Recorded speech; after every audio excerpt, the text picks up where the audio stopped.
That's good. It's, So you like the gem system? Did you play Diablo at all? yeah, I have Diablo, but I have not played Diablo nowhere near as much as I've been playing. Okay. Yeah, I actually prefer the gem system. You know, the socketing of the gems for the powers over Diablo, the way they do theirs, because you can kind of like build the shit you want the way you like it. You know, like Right. if it's more customizable. It's Yeah, cool. the customization is fantastic, and like all the powers that you can get. Hmm. It's crazy. I'm right now. I'm just now working on. I've already got my warrior can already carry a heavy axe. Um, he could do the.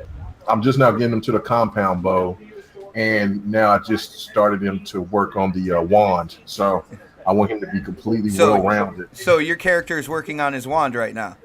Yes. All right, got you. Not wanker, but wand. Yo, guys, why don't you say what's up to everybody in the chat? Because we have started our pregame. I knew it. 1 week we were talking about ashy elbows, and now we're talking about warrior wands from no man Diva. should be ashy. and I was afraid for you, Dark, because of the fact that you were saying white people do not get ashy. They don't.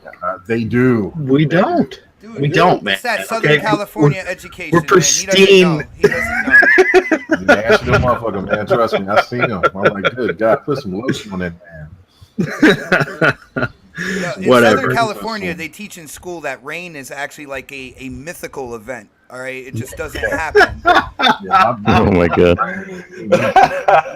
He's not wrong. He's really not. Yeah. Yo, while we're at it, I want to give a huge shout out to my Crossfire fam out there. I think my boy Crap got it absolutely right. You know, it was a family night last night, so the entire family went to the one family movie that came out this week, and that would be It. So that movie is absolutely amazing, yo. Has anybody seen that movie yet? I saw it. I plan on going to see it to next week and trying to conquer my fear. This will be the first movie, the clown movie that I've seen since Attack of the Killer Clowns. It's been that long. You know what I'm saying? So I'm going to try to conquer my fears. All right. Well, you better call your psychiatrist before time and let her know you will be back in right after that movie. Yo. Yeah, I saw it last night. I'd actually go by myself to the theater without my wife. She was too scared to go. So I had to go to the movie by myself like a loser. People were looking at me, but it was good. I love that movie. I went by myself. It wasn't scary. Yeah. Like I don't understand why people thought it was scary, but dude, it was like a creep factor there. If you go out, it is creepy at like 3 a.m. and you see a clown sitting there on the corner, you're gonna bug the fuck out. You are. That is true. Yeah. What people were tying dressed up for balloons. For the movie. There's people that dressed up as clowns for the movie and just sitting there waiting for people to show up. Oh my god! Hear about that? No, I didn't hear about that. No, like literally, there's like because people are like into whatever like cosplay and all, I guess all that sort of stuff. Yeah. And somebody would dress up as that clown, and they like it was a thing. People were showing up to movie theaters early, and they were like the only ones sitting in the thing, and people would walk out. They're like, "Hell no, I'm not watching this movie with this guy here." So. Dude, well, it's funny. Me and O Snaps, we have been tracking this movie for years, and there was a point in time where they had a certain director, and he left, and it didn't look like the movie was going to be made, and all sorts of good stuff. I think they found the right director. They went more with the book than the TV miniseries, because let's just face it, 1990 TV miniseries. You're not going to get too much out of that. You know what I'm saying? No. Like, you couldn't even say bitch back then. Like, well, they also lost their lead cheesy. actor, too. And then they replaced him with Bill Skarsgård, so, yeah. Well, Skarsgård killed it. I am a huge Pennywise fan now. Like, he was demented, goofy. Like, I just don't, oh, man. Like, I waited for him to show up on screen and actually say something, because like his like sense of humor, the first scene set the tone for the entire movie. Dude, my jaw dropped I was like, nah, he didn't just do that shit. Yeah. Oh my god. Yeah. Did you see his eyes like crossing when he was talking? Oh my god, that was creepy Dude, as he was fuck. drooling. His eyes were crossing. Like he was just, he couldn't wait to get that kid. Yeah. I was like, damn, this is awesome, yeah. But other than that, man, Saltiest, yo, thank you for coming in. We are gonna give you your proper intro and stuff like that. I'm excited to have you on. I've visited your channel. I've seen your content, your videos. I love how you use Upload Studio. I mean, I still do that to this day when it comes to gaming news and stuff like that. And I've been pumped ever since you said yeah that you would be on the show, dude. Yeah, thanks for having me on. I've my channel's only been around for a couple months now, but the reception's been outstanding. The community is outstanding, and I just love, gaming, and that's why I do my channel, So No doubt. We will definitely go in. I got a couple questions when we get through the intros when it comes to your channel and stuff like that. Okay. I really want the community to get to know you because I see you as an up and comer. Like you said, only 2.5 months or so. And man, you're starting to set your trail ablaze right now. So it's awesome. Yeah. Awesome. Dude, we need to do a slow like pan of the salt flats over here where I live, just for Saltiest Gamer. That would be the perfect intro, just like a slow pan across the salt flats, and you can do your intro. Don does anything to try to promote Utah for some reason. Okay. No, It's there's funny. just a lot of salt there. You shouldn't let it go to waste, right? That explains a lot, Don. That explains a lot, man. Yeah, like I'm worried about my heart condition. Like I salt everything. Oh my goodness. Classic Don. Yo, huge shout out to everybody in the chat now. What is going on, guys? We do have William Neal Galloway in the chat. We have So Shady. My boy Predman is in the chat. Of course, the moderator of the year, Mr. UK Mega. How do you say that last part? UK. Whatever. I don't know. Darius. Darius. Yeah. Dazarus. Dazarus. Yeah. About his name. Yeah, did I say it? We got Dark Judas in the chat. Oh wow! Did you say dark uterus? No. Oh, man. no. You guys got jokes tonight, man. Gaming guy, I think you figured out why he's not ashy. I did. Not just. Nah, man, dude, I'm living in Jurassic Park every moment of the day, so yeah, it's too humid over there to fucking be ashy and shit. So Xbot, just going to tell you right now, your little icon thing is not lined up correctly. Really? Because it's lined up on my. No, I'm watching the live feed. Yeah, the seeing all types of.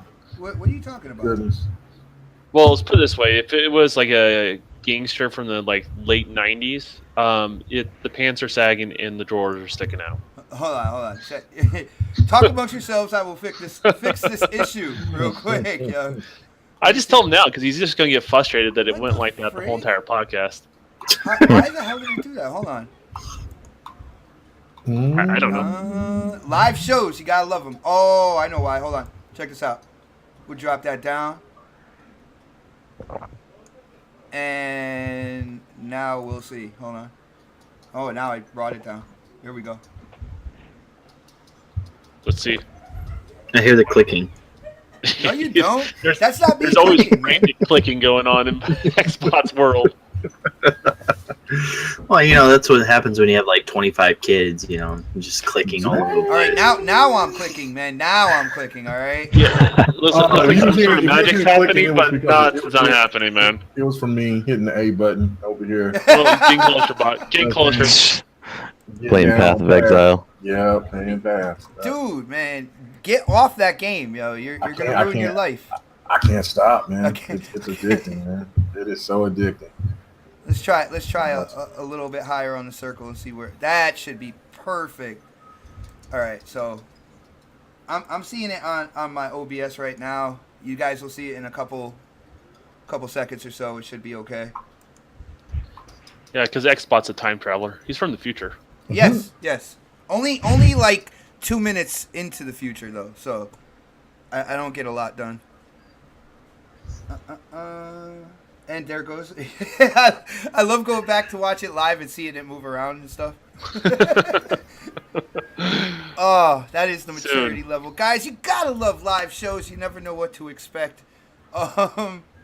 Especially with this podcast. Well, all the production value, man, and our original pregame is absolutely amazing, right? Oh. Okay, made a mistake by saying that on Quest. Let's get over it. Let's move on. I love messing with you guys. Yeah. Let's see here. I don't know. I think we're pretty much set. We got a bunch of topics we want to dive into, so let's get to the button clicking and stuff like that. You guys ready for the intro? Yeah, man. Let's do it. Yep. Alrighty then.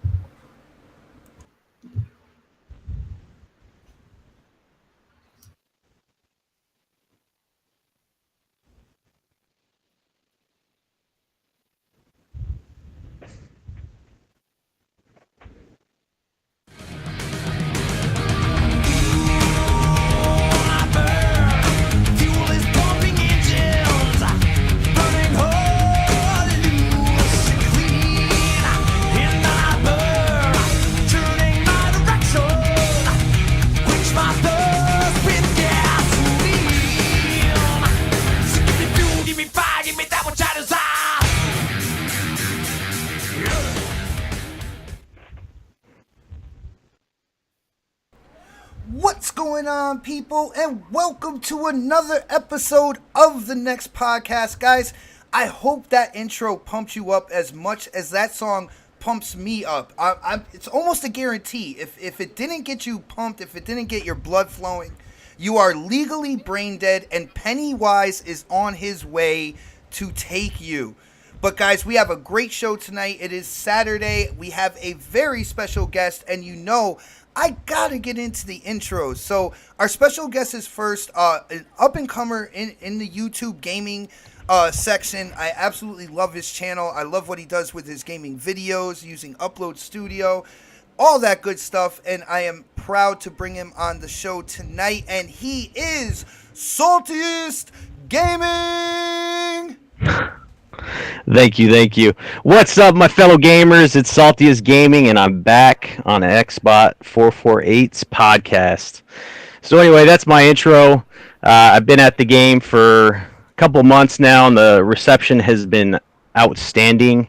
A lot of people ask why I'm called Saltiest Gaming, and the reason for that is I play a lot of first-person shooters, and I get real salty real fast. So that's where that's from. So every time I upload a video, there's always someone in the comment section. They're like, "You could have been a little bit more salty," and I'm like, "Oh my god, all right."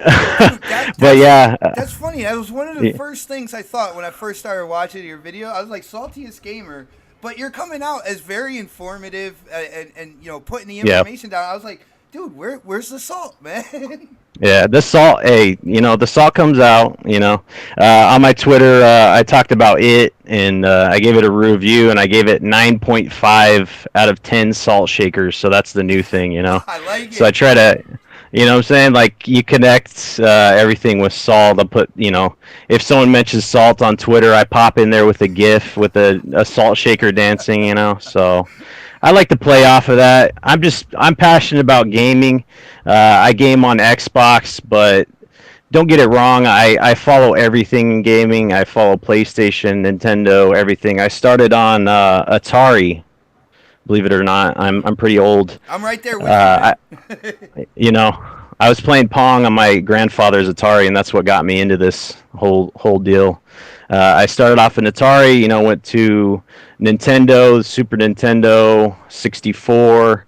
The funny thing about how I got my first Nintendo, I believe I got lunch money for school, and I was storing that away, and I'd eat off of my friend's lunch for the longest time, and I saved up to get a Nintendo. It was crazy.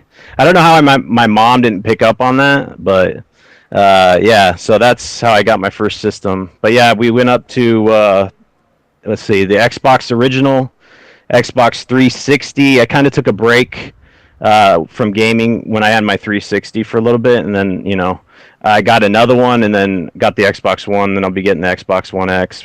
But yeah, Nice. passionate about gaming, and I do news videos, opinion pieces. We're going to be doing let's plays. The channel is just going to keep getting better. I like using the Creator Studio on Xbox, but it's kind of basic right now. I'm not gonna lie, like they need to improve that. But for getting content out as fast as I want to get it out, it's pretty good for what it is. But I'll be making improvements on my channel daily. I try to improve the content I bring out on the daily basis. I love to talk to people in the comment section and social media, because that's what I feel, gaming's at its best is when the community comes together and they talk.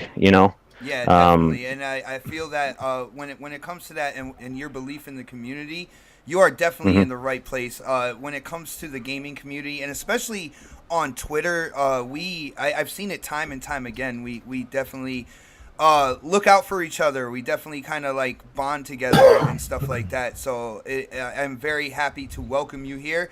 I did have one question. You pretty much covered like 3 questions I had for you real quick. Just okay. one real question that I don't think you answered is, why did you what got you to decide to do a YouTube channel and focus like on gaming news and then expand afterwards? Like what from what I've seen when you first started, it was gaming news and whatnot. Why did you decide that you were gonna like start with that on your channel, man? All right, so my wife got into YouTube before me, and she's always been kind of the motivator for me, because I've said for a long time that I'm passionate about gaming and I wanted to do YouTube, but I was kind of dragging my feet. I was like, how am I going to get into this? It's a hard thing to get into. But my wife started a channel with my daughter. She has autism, and then they do it's called Kenzie Adventures. So they do their stuff there, and she had it for a couple months there, and I saw how much enjoyment she was getting out of it and stuff like that, and I was like, well, I might as well give it a shot. Nice. So then I posted the videos and stuff like that. But I've always it's just gaming in general. I've always just I used to be super passionate about sports, and I still am about football, but that was replaced completely with gaming and just keeping up with the news and opinions and talking to people on Xbox Live, and we get into debates and stuff like that. And I was just like, hell, I might as well get on YouTube and start making some videos. Nice. Yo, Mega, not for anything, but this definitely sounds like kind of like what we went through going up, without the wife and all that good stuff, but like getting into like Bang Bang and stuff like that, man. Right. Yeah. It just sounds almost just as similar. There might be a circle there when it comes to like YouTube and content creators, man. For real. Yeah. Dude, it's a pleasure, to have you on the show. We are going to dive into the topics, but I got to let everybody else know, where these opinions are coming from and who else is on the panel. So let me go down the list, and I think the lights are flickering. Yep. That, you know what that means. Yo, guys, it's time to stand up, show that respect, and kiss that ring. The Don. Hey guys, one more week. We're here. One more day closer to Xbox One X, right? So I'm excited. I've been playing Destiny, and that's not as exciting, but I'm sure we'll get into all that today. He's like, I've been playing Destiny. Like, it's a guilty thing. Dude, do you have your TV in the closet, like, when you're doing that? Like, you close the door? It's one of those things, like, you when you have fun, you have a lot of fun on Destiny, right? Mm-hmm. But it's very polarizing game. Like, when you're not really having fun, you realize, oh man, it's been like an hour and I'm really not enjoying myself. Why am I doing this, right? So it's just one of those strange games, but it's got those addictive hooks where you keep coming back to it. So all right, I got you, man. And we will definitely dive into Destiny 2, everybody's thoughts. And with saying Destiny 2, it is time to introduce this man, the only one on the next panel who was a guest star on Harry Carey's sci-fi live show on Saturday Night Live. Yes, I am talking Dark Goldblum. Harry carries, huh? Dude, do That's you know that awesome. skit? Please tell me you know that skit. Yeah. I do know that skit. But yeah, man, happy to be here tonight. Happy to have Saltiest Gaming on. It's gonna be a fun show. Nice, nice. And we have the newest man addicted to, what is it? Path of Exiles? Is that what you're addicted to, sir? Yes, indeed. Yeah, coming live from the 405, and you know he's just trying to talk to the intelligent gamers out there. My brother K Mega. What's up, everybody? Right now, I'm coming live from the Wastelands. I'm about to talk to Alaria, and because I just killed this big motherfucker called Oak, and man, about to keep doing this work on POE, man. Path of Exiles is life right now. K-Man, And Madden 18. Since you took out Oak, I will let you know, I think you would need to find a safe house and lay low, because I think you might be wanted for murder. Man, out here, it's nothing but murder. So, you know what I'm saying? Out So here, I I'll think get away with this shit. yeah, out here, murder is the real deal. So yeah, but no, I'm happy to be here as always, and Nice. just ready to get started. Yo, and guys, everybody in the chat watching live, I will let you know right now, K Mega has a specific topic he wants to talk about that we are going to get into later, a little bit more towards the middle of the show.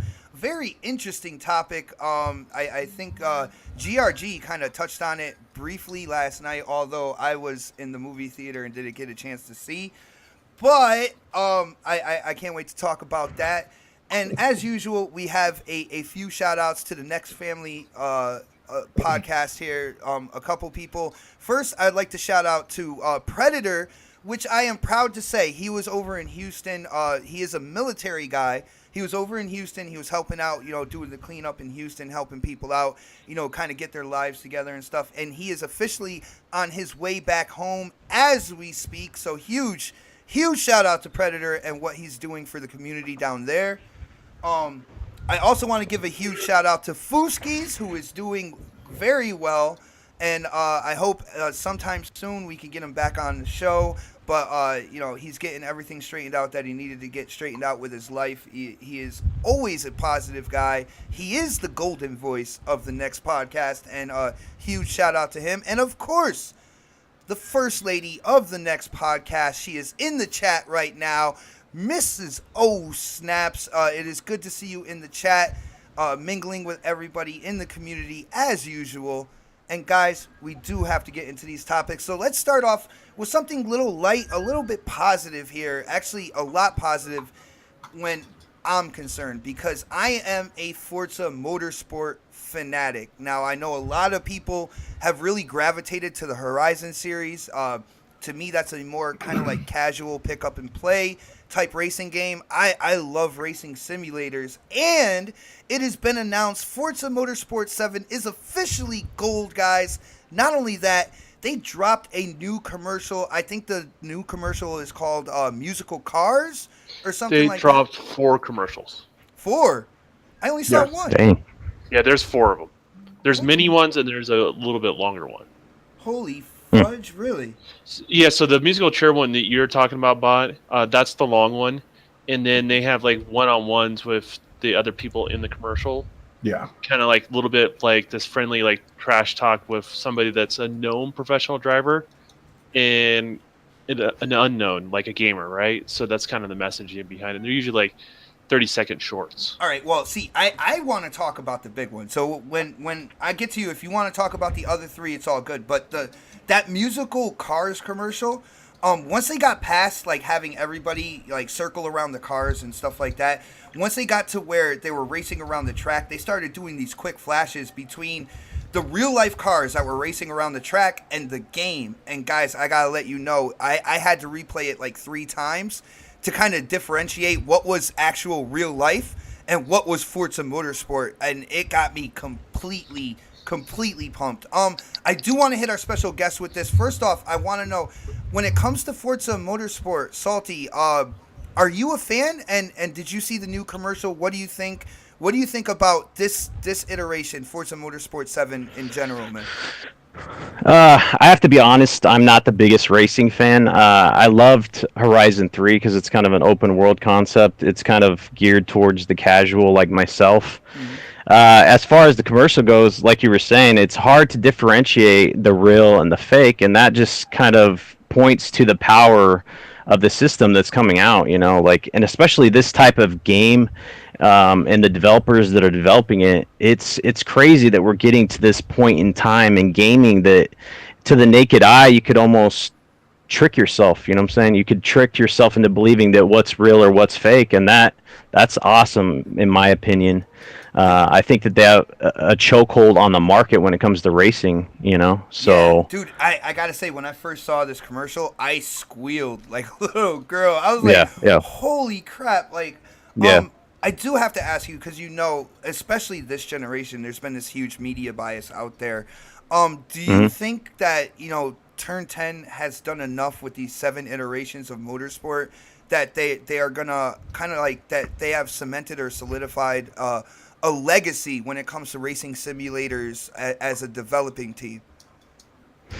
I think it's to the point where, I don't know, I don't want to say necessarily, but you know how like Madden's the only football game out there? I think it's getting to the point where when people think racers, they think about Forza. There's PlayStation people out there, but they're coming out with game after game after game that is super successful. That I don't know. I'm an Xbox person, so people might think that I'm biased, but when I think of racing games, I think of Forza. So I don't know. What do you guys think? Let's go down the line. Let's hit K Mega, because I think Mega might have something to say about motorsport. Man, what did you think about the commercial? It's gone gold. I know it releases for people who pre-ordered. You get that early day release. I believe it's October 3rd. What do you think about the commercial, and how are you hyped up for Motorsport 7, man? Yeah, I'm always hyped up for a Forza game. I mean, I just think it's either if it's motorsport. I mean, I like the Horizon series better, because I'm more into the arcade. But if I want to play something that's anywhere near what the old GT used to be, I'm saying this is the only place that you can go. And so, no, seeing the commercials, they were a breath of fresh air because of the fact that people have been complaining about advertising, and all of a sudden, I've been seeing all types of Xbox stuff here lately.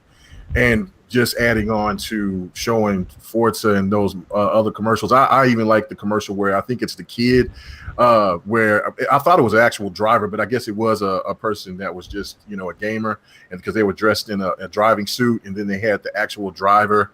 And he was like, I wonder what he was thinking. And the guy was basically talking about something completely different, right? Like, it was just funny.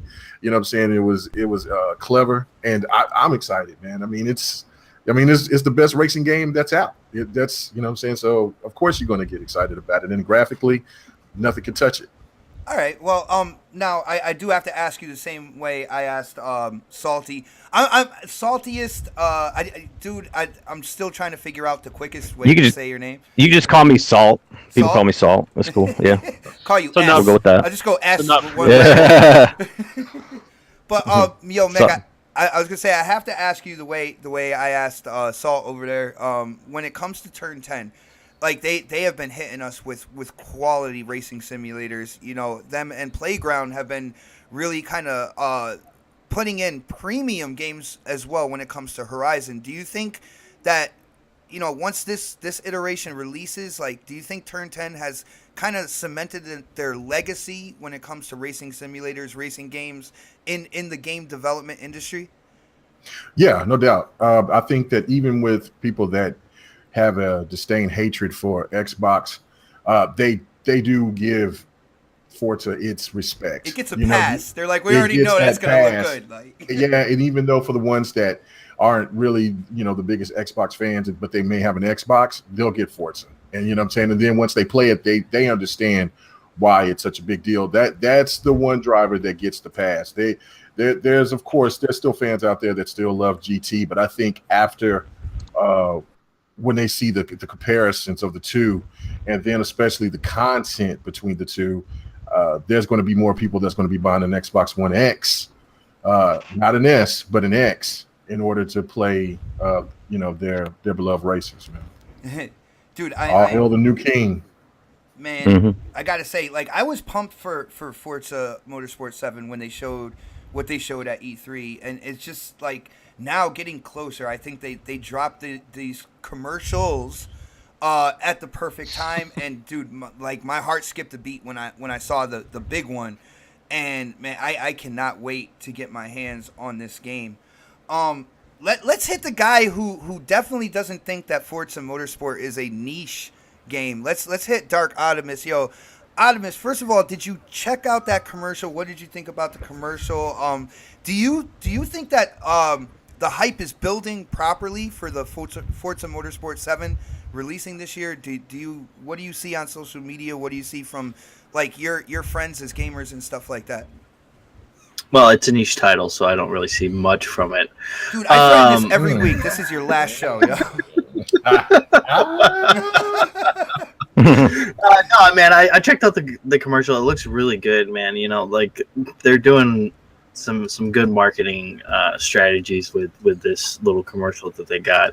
You know, and like Don said, they do have the other three little like promos, which really help it out. And I think marketing wise, they're definitely pulling out all the stops because the X is coming. So X gonna give it to you. Yeah, basically, yeah. So they're basically trying to just push it out there so that they can get more of a broader market. It seemed like they kind of wanted to, because some of the people that you would see on the commercial, it kind of looked like you wouldn't expect them to play something like that. They look more like just casual gamers. I'm not sexist here or anything. I'm not sexist here or anything like that. But when I saw that chick jump into the Pagani Zonda, I was like, man, she's gonna crash that right off the bat, dude. Like, that's what I thought. Dang. Like, yeah. I Why don't know. did your thoughts go straight there, man? Yo, shout out to But- Mooch but I mean- because I think that 5% female demographic that watches my channel, I think that dropped to like 2 right now. Yeah, but you got to look at it like this. Like it did its job. It showed that anybody can play these type of games, and you know what I'm saying, and they respect all because the game is going to have a customized female driver. So even though you won't be able to see their face, of course, but still, it's one of those things where, yeah, I would live like when they were showing the black chick, I was like, what?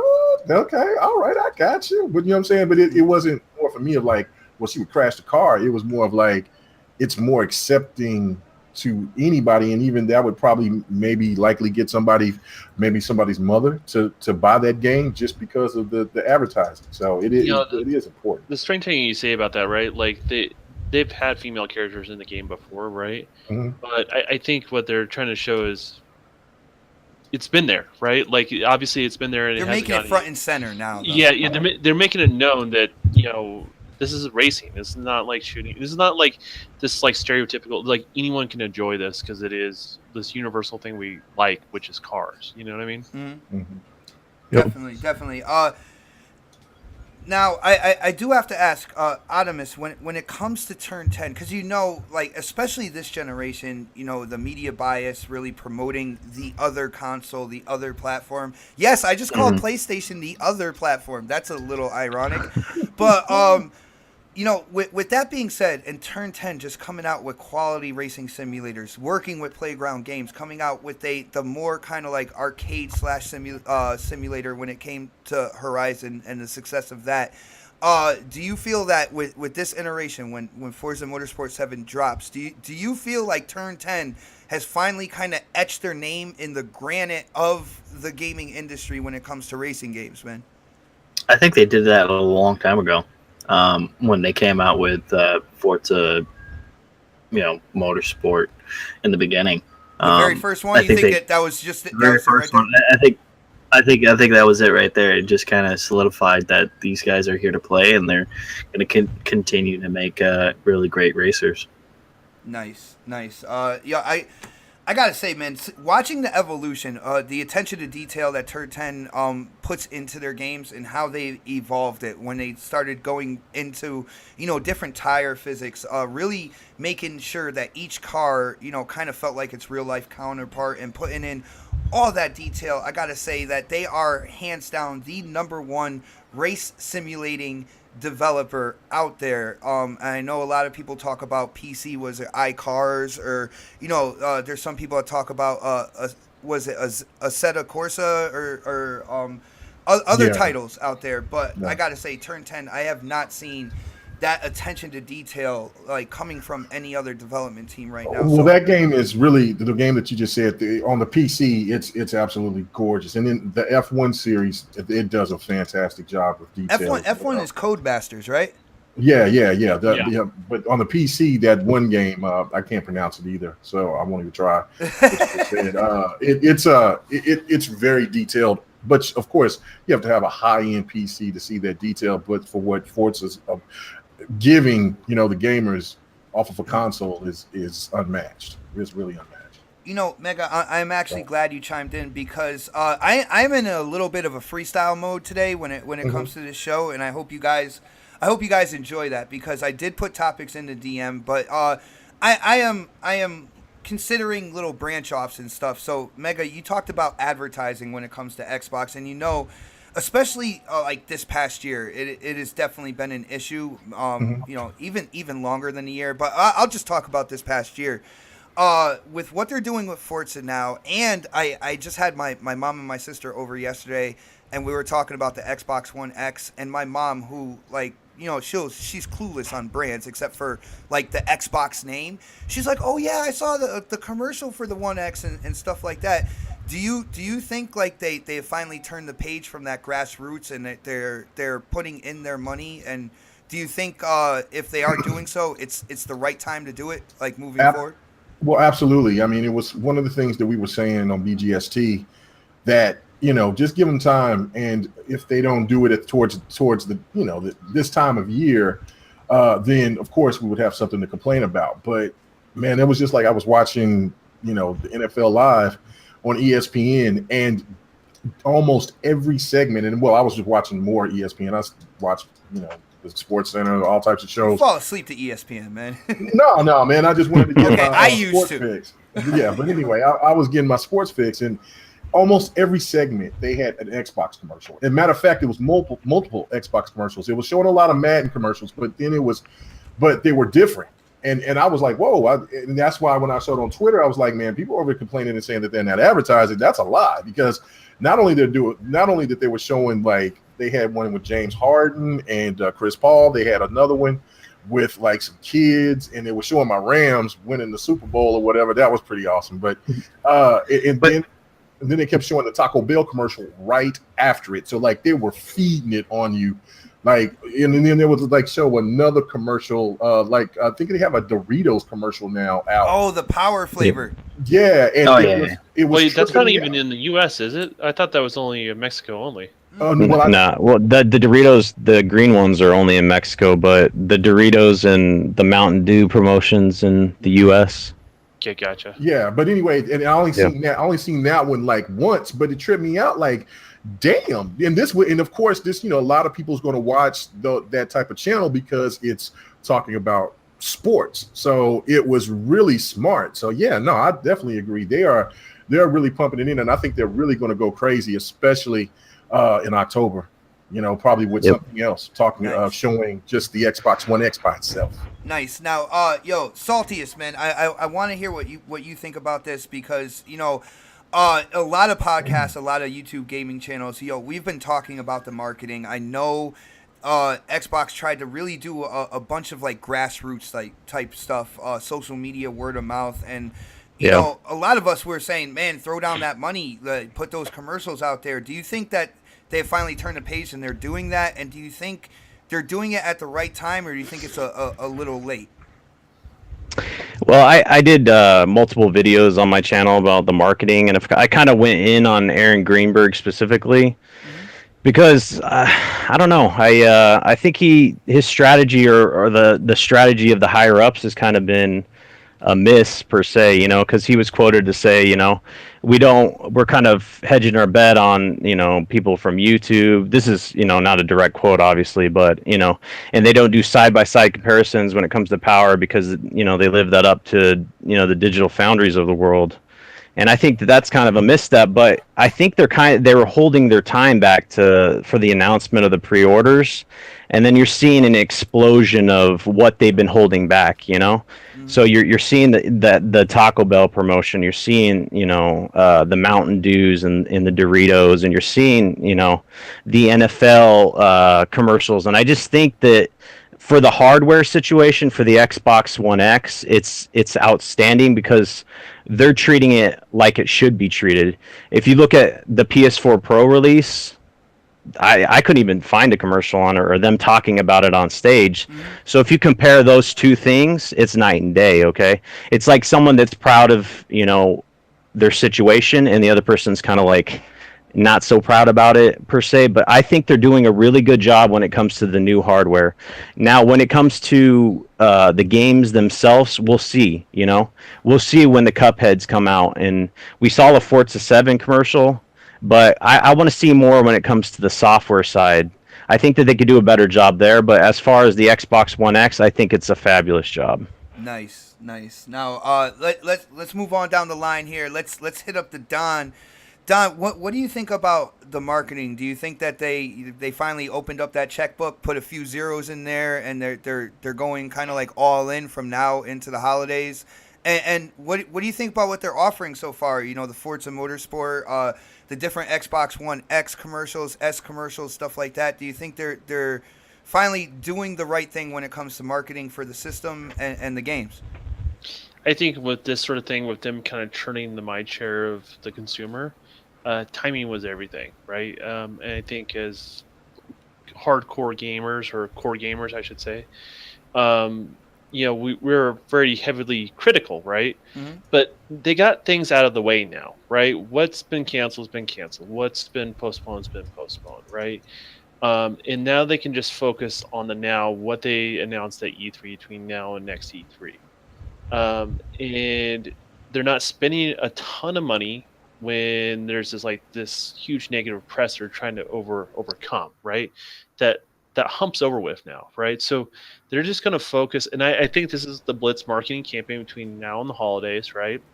You may see a little bit of a low between now, after the holidays, and then when you probably start to see these kind of crop up again. You know what I mean? And then you're going to see another blitz. For that game.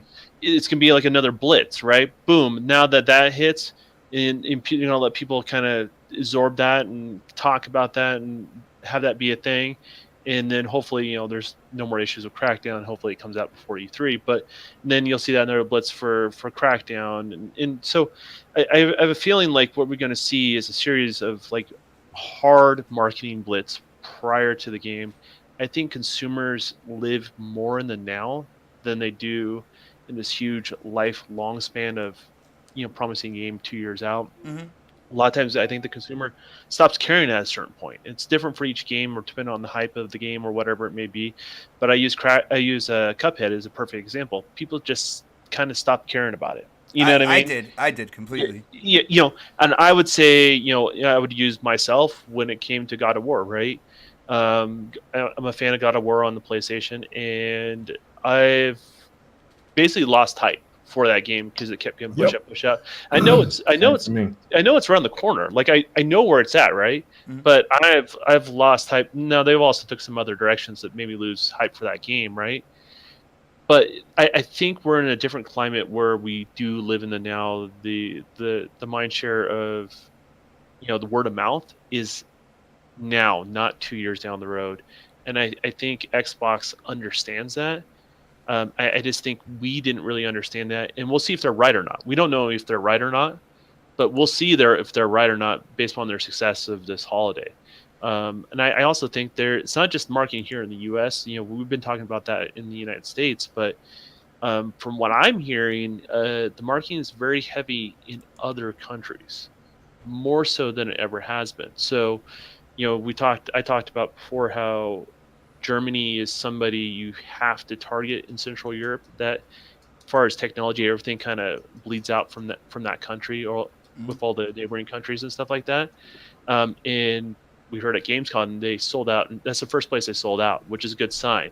I also hear there's more marketing happening in that neck of the world as well. So, I don't think they were listening to me, but they understand that that's something they need to target, and they're going after other countries as well, not just the United States. So, we can always rely on the Don for the most PR answer to topics and stuff like that, man. But dude, I appreciate your opinion. I see where you're coming from. I do have to ask you, like, when it comes to the grassroots, now, me personally, I don't think they have completely abandoned that. And you said that we're living in that now generation. I feel like once the X is released, and once like a bunch of YouTubers, big, medium, and small channels and stuff get their hands on the X, and they start like live streaming it and stuff like that, I think the Xbox division is also going to rely on that for the games and the console to either maintain the hype that's there or to build it up more. What do you think about that, man? I think they're going to rely on that, maintain those lows, right? So blitzmarking when something's relevant, right? But keep the mind share, during the time between releases with the average gamer, right? With both what they're uploading for 4K stuff on Twitch, the fact that you can capture 4K stuff, and even though YouTube compression is not that great when it comes to with their 4K playback, but you're going to see that higher quality be uploaded to YouTube as well, right? So that helps with that sort of mind share in those lulls in regards to that. I think that's part of their plan. I mean, I think that's where we all think Upload Studios is getting an update. At least we all believe that's going to be the case, right? Hey, well, it's about time that they do that shit. It needs one. Yeah, really bad. It's got to get at least enough updates so you can edit 4K, UHD 60 frames per second footage, right? So, it's going to get, the momentum's happening. It's just now starting. We're just now seeing that sort of push, and more X's they get in the home, more and more people that are proud of their purchase, right? That's going to carry momentum. So I just think the whole marketing around the fat, I think they were just limited because they knew what they had at the point. They had everyone against them, and they just didn't want to waste a bunch of money. They bide their time until they fix the issues that were going on. Exactly. You notice, and this is not just happening when the X is happening. This is when they have S and X good to go, and there's no more fads being made, right? Like you see the commercials. There's not that the black box, right? I'm still rocking the black box, by the way, but I have the Same here. I have the Elite console though. I have the one with the hybrid drive, so I didn't want to trade that in for the S. But we have 2 X's pre-ordered for the house. But it's not in the commercials anymore, right? When they do the little closing, play best on Xbox, right? They have it on the 2 newest consoles, right? They just totally they want to, just like the Kinect, they're trying to skirt the original box, under the rug, right? They're just not trying to give it too much weight, and then they're trying to move forward, right? And have a new image going forward. So I'm excited for the competition. I really think now the competition is going to heat up, and I'm just as excited I am for the X, and I'm buying an X. I'm excited to see what PlayStation's going to bring to the table because they have a lot of marketing deals. I haven't seen a whole lot. No. So I'm really curious. I'm really curious what did they just pay for all the marketing deals and not going to put the television space out there to not have it on the other side? Yeah, well, it's preemptive. Yeah, we all think that is right, but at the end of the day, is that going to piss off their partners? Are they going to want to partner up with them the following year if they didn't get any advertising space, right? Mm-hmm. Yeah. There hasn't been a lot of Destiny commercials. No, there hasn't. There hasn't. And that game is purely on just the hype of the first one and peer pressure, right? Mm-hmm. So we should have saw. People always criticize Xbox, we should see commercials and stuff out further out. We should have saw a lot more Destiny stuff from PlayStation since they have the marketing rights for the last 2 months. I haven't seen anything. Doesn't mean it's not out there, but I haven't seen anything. So it's interesting that people want to draw that comparison on the Xbox side, but the PlayStation side, they're not really advertising a lot either on Yeah. that particular game. So Dude, and it's funny because until you brought it up, I didn't even think about all that. They have all those marketing deals. What the hell is going on? Where are the commercials and stuff on that side as well?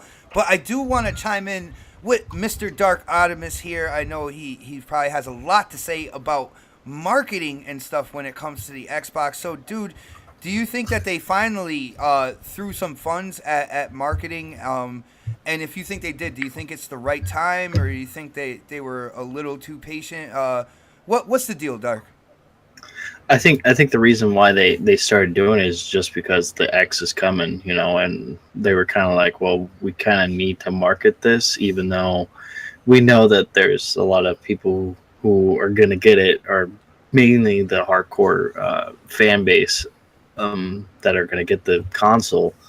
And I think a lot of people, I think they want to get more of the casual market too, so I think that's why they're kind of throwing these commercials out there with Taco Bell. And the casual market is the bigger pool. That's where a right. lot more of the money comes from, man. So that right. makes sense. And that's why they're trying to do that, so that they can, basically push it out there and have more of the casuals buy this, pick this up, or win it through Taco Bell or whatever.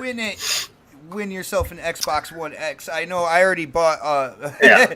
I put the picture. Yeah. I put the picture. Five. I call them Xboxes. Is what I call them from Taco Bell. They're just Xboxes. We bought 5 of them. People on Twitter thought I was actually eating all of them. I was like, no, hell, I wouldn't do that to myself, man. But me and O Snaps did get all the codes, and we put them in. Unfortunately, yeah, but didn't you eat 2 boxes though? Yeah, well, over time I did. There was an extra box there because O Snaps didn't get the vegetarian one type thing, and it was just sitting there. And the one of the best and worst things about fast food, especially Taco Bell, is like when you walk through the kitchen, if the box is there, you look at it, even when you're not hungry, it's like, well, I'll just grab that right there, and before you know it, the second box was gone. But Xbox fridge is just nothing but those. And the Crisp Keeper is nothing but like hot sauce packets. Like it's like dude, nice. I got because Taco Bell went crazy with like the packets and stuff in the bag. I actually have a small Tupperware container in the refrigerator now. It's got all like the little Taco Bell sauces and stuff like that. Yeah, I showed O Snaps and she just shook her head at me like, no, I can't believe you did that. But with talking about marketing, there is like a big kind of like merchandise company, a big company in Japan that is starting to advertise the Xbox One S out there, and I guess they feel like they might be able to sell more because what they're advertising it as is a UHD Blu-ray player. And I saw social media kind of blow up on this. There's people that are like, well, this is disrespectful and stuff like that. I have my own opinion on this, and since we're talking about marketing, let's hit Dark Optimus first. First of all, did you see kind of like the posting and everything like that with this Japanese like chain? It's a larger chain over in Japan, and they're marketing the S as a UHD player. What is your opinion on that? Is that good, bad? What do you think, man?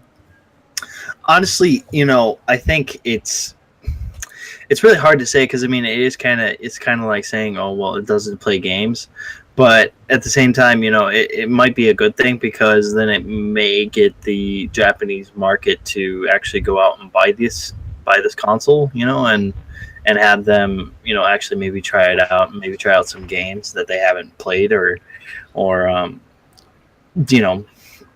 I think in the long run it'll be a good thing. But yeah, I mean, at first when I saw it, I was just like, I don't know, that might be that might be kind of disrespectful there. But I started thinking about it more and more. I was just like, you know what? I think for them to kind of come out and put out there and try to get it to the Japanese market. I guess they're going to try to do whatever they can to do that. I mean, let's be honest. Like, let's be completely honest with everybody in the chat. The Xbox One, even to the 360 in a certain aspect, like they just don't really sell well in Japan, right? Yeah, And Yep. especially Sure. this generation has been absolute dog shit when it comes to sales in Japan.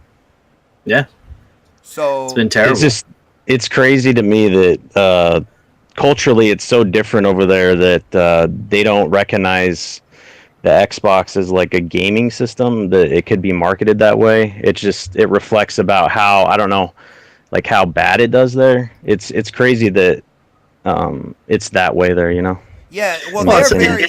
they're very loyal to like their brands, the Japanese but that's the brands. thing. It's not like Sony or PlayStation's selling like hotcakes over there. You know, it's selling way more here than it is over there.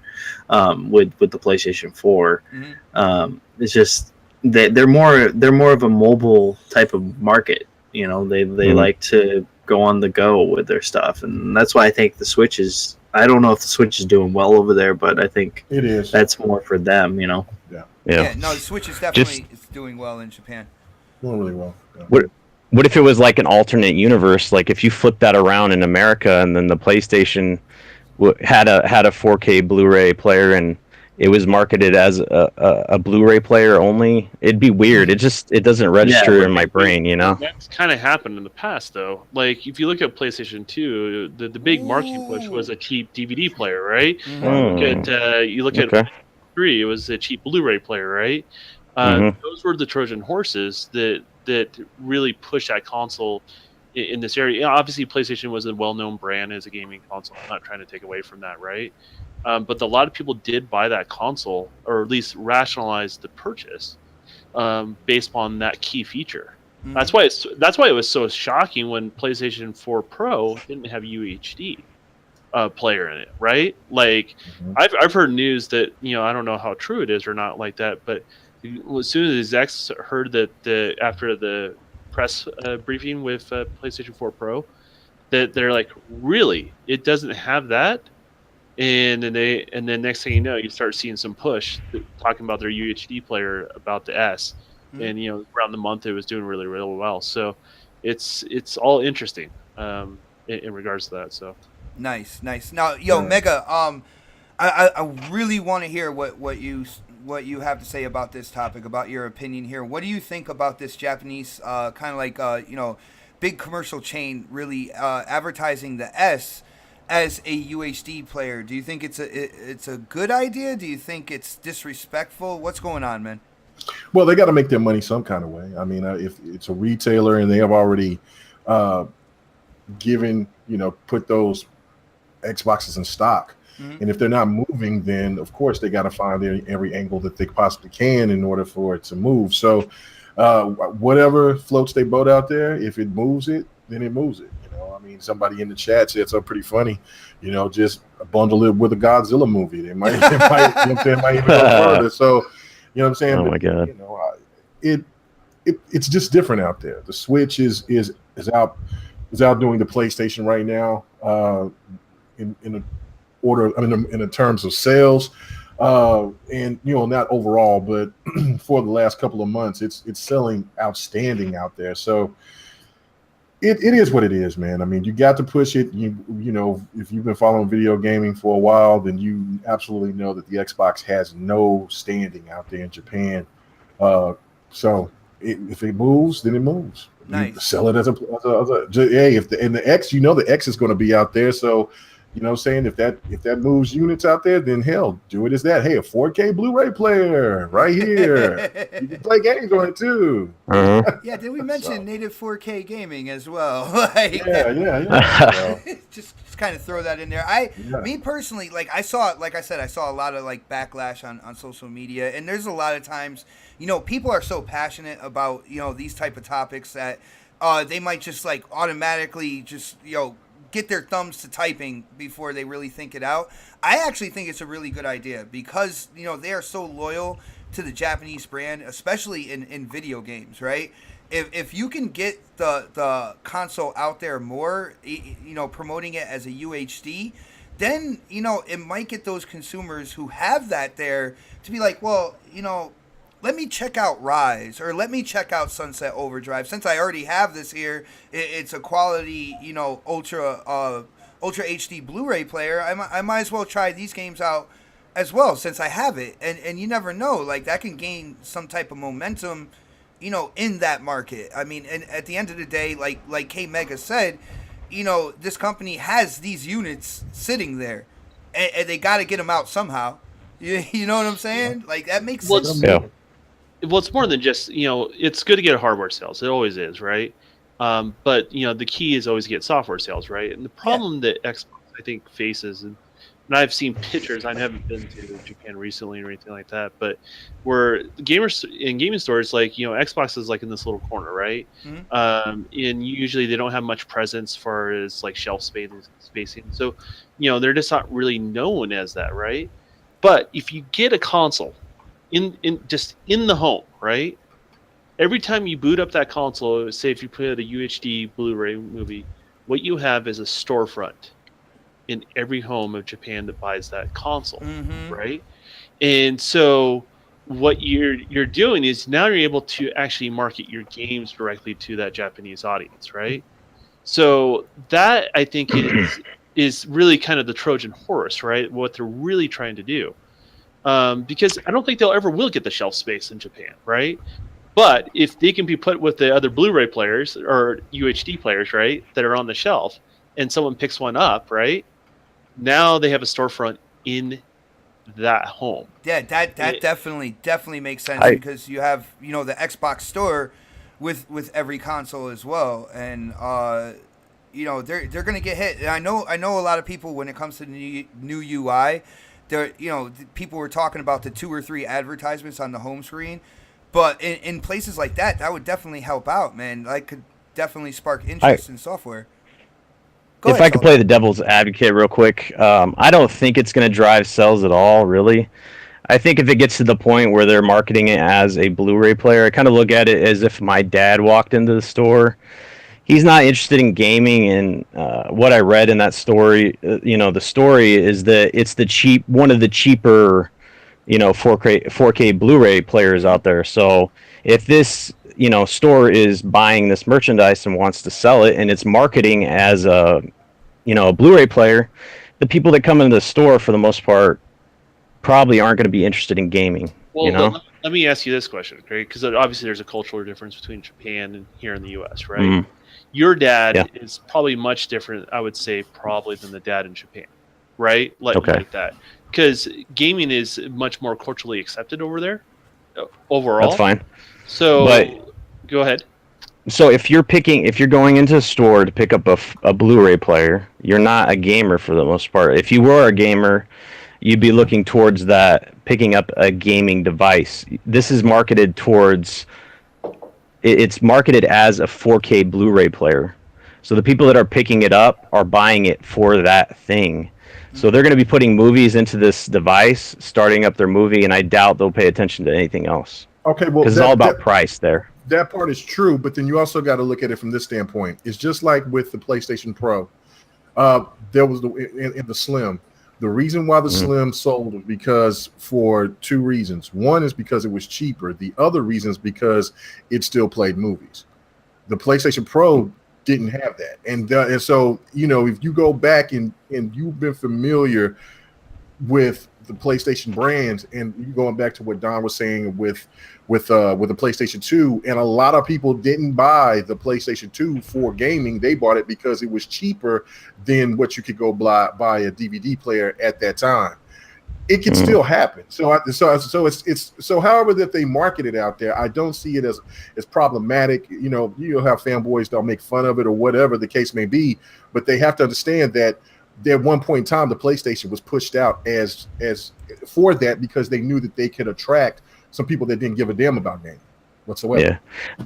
I just think that if they do pick up some people that actually buy some games, it's going to be so minuscule. It's not going to make a difference in the grand scheme. I got you. So I hear what you're saying, Salty, and definitely I'm on board with that. I also feel that when the PS3 came out, I think they might have looked at PS3 was $600 over here, and I had friends that actually picked it up for the HD Blu-ray, because at that point in time it was the cheapest one, And they ended up actually, you know, playing games off it as well. They had the 360, but they picked that up for that Blu-ray. And I think the tables have turned at that point in time. And to me, at the end of the day, it might not mean a whole lot, right? But you put that together with there's been Japanese developers looking at the Xbox One X now in more of a new light now. You know, you had Phil Spencer over in Japan. I believe Aaron Greenberg was over there talking. They have deals with Japanese games, you know, coming to the Xbox platform. And a lot of it has to deal with these Japanese developers wanting to get their hands on this new tech. So I feel if you put both of those together, you might. I know the sales have already been low in Japan, even previous generations and stuff like that. But you might kind of like recoup some consumers there. You know what I'm saying? Yeah, the positive side is that you're moving systems. So if they didn't have this 4K Blu-ray player in there, they wouldn't be moving systems at all. So it is a positive. I'm just looking at it on the other side of the coin per se, you know? Like in a business standpoint, you know. So I think it's good. They're making money, obviously. So, well, they are, you know.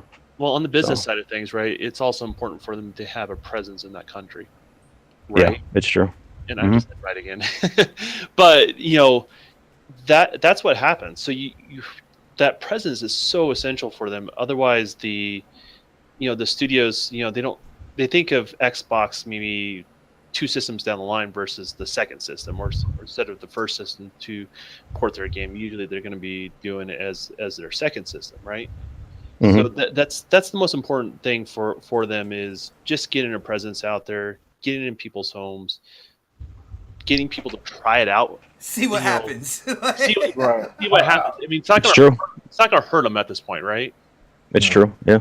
So, well, the one thing I think that Xbox, the only thing that I think that would be anything Xbox that would be very successful out there is if Xbox decided to go handheld, because they would go all out for it, you know, because it's been so long. People have been asking, would they get into that type of, you know, would they get into it now? Also, you know, but I don't know if that's AR would be really popular out there as well, but it's too far down the line because it's so expensive.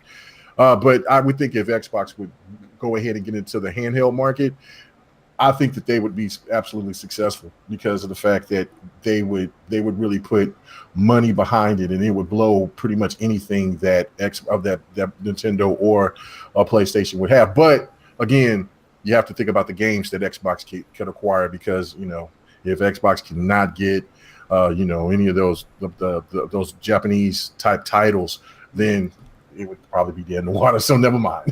Yeah, no, that I mean, that would be the only thing. Yeah, you hit the nail, you know, right on the head when it comes to that. Like, you know, the Japanese community, you know, gaming is more widespread, but they are very, very loyal as well. And if you don't get those titles, if you don't get that software, you know, that comes from Japan, they're not going to pick up, you know, a piece of hardware to play, you know, majority of games from developers that are in Europe and United States and stuff like that. They are very, very loyal to the businesses that you know are built in their country, and it's just the way it is, man.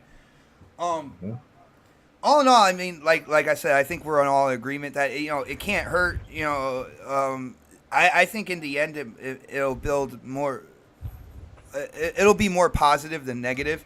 And I actually thought it was genius the way that they decided to do this. It's like, all right, well, since, you know, people aren't really picking it up as a video game console, maybe look back at the launch of the PS3, and it was like, well, that was the cheaper, you know, HD Blu-ray player, and that was one of the reasons why I was even considering putting the money down on the PS3, because I was like, eventually, you know, there'll be games that I want to play on it as well.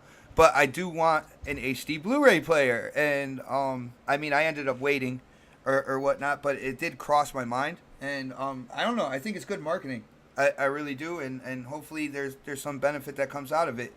But I want to get to K Mega's topic, because it's a really interesting topic. You know, next podcast, we definitely talk about Xbox a lot, but we talk about games in general, whether, you know, it's Xbox, PlayStation, and even at points in time PC, Steam, and whatnot. So Yo, Mega, why don't you let people know what's going on when it comes to this certain Steam game, what it is, and kind of like your thoughts on it, and we'll go from there, man. All right. Well, this was a fascinating story to me, man. I had to bring this back up again because I once I seen the trailer and I showed the trailer to the guys, they were tripping out about it too. But Yeah, I was like, what the fuck am I watching right now? and it's really crazy because you hear about censorship with gaming, with games, but you never hear about censorship to a whole to anybody that like publishes the games. But in Malaysia, the government halted you can't go and do anything off of Steam because of one particular game, and it was called Fight of the Gods. And you know what I'm saying, the citizens were, you know what I'm saying, they can still play their Steam games that they have, but if they want to buy anything new, they completely banned Steam. Yeah, they completely Holy banned shit. Steam. The Malaysian government said, hell no, y'all are tripping. What are you thinking about with this game? Well, there's this $8 game, and it's called Fight of the Gods. And the trailer itself, if you could go look at the trailer yourself, it's talking about Jesus, and Jesus is coming back and things of this nature. And all of a sudden, you see Jesus on the cross, and then he breaks the cross, and it turns into a weapon. And then next thing you know, he's beating the shit out of Buddha, and like, it's crazy. Fuck. So yeah, like, so you know, I guess the Malaysian government said no, that's not cool. Maybe they should have marketed better and said Buddha was beating Jesus down or something. But anyway, if they switched it around, like switched it around, maybe they wouldn't have got banned. But regardless, I just wanted to ask you guys, what did you think about it? Because you got to see the trailer. It is absolutely wild. The game looks horrible, but still, when is it too far? That's really my main question. When is it taking games too far? I know that there's some people out there that's not religious. Yeah. You know, but I mean, but then there are people who are religious and fanatical about right, it. Like, right. And so my question, I'll just go ahead and ask you, Bot, first. What do you think about this? Like, I mean, do you think that a particular game like this is going too far? Do you think the Malaysian government had they right to do this, or what? Well, first of all, I don't want to tell kind of like another culture what to do. I don't know what that government is about in Malaysia, but I know being in the United States, I believe in freedom of speech. I took a look at this video game, like you said. You put the trailer in the DM.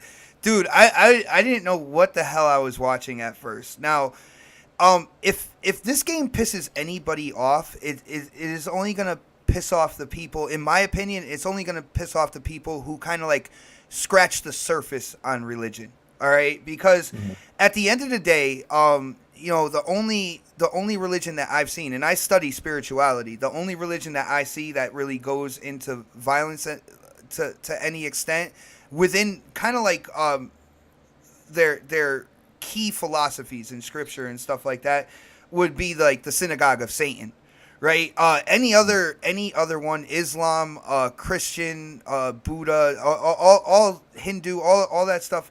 The core structure on that is love, right?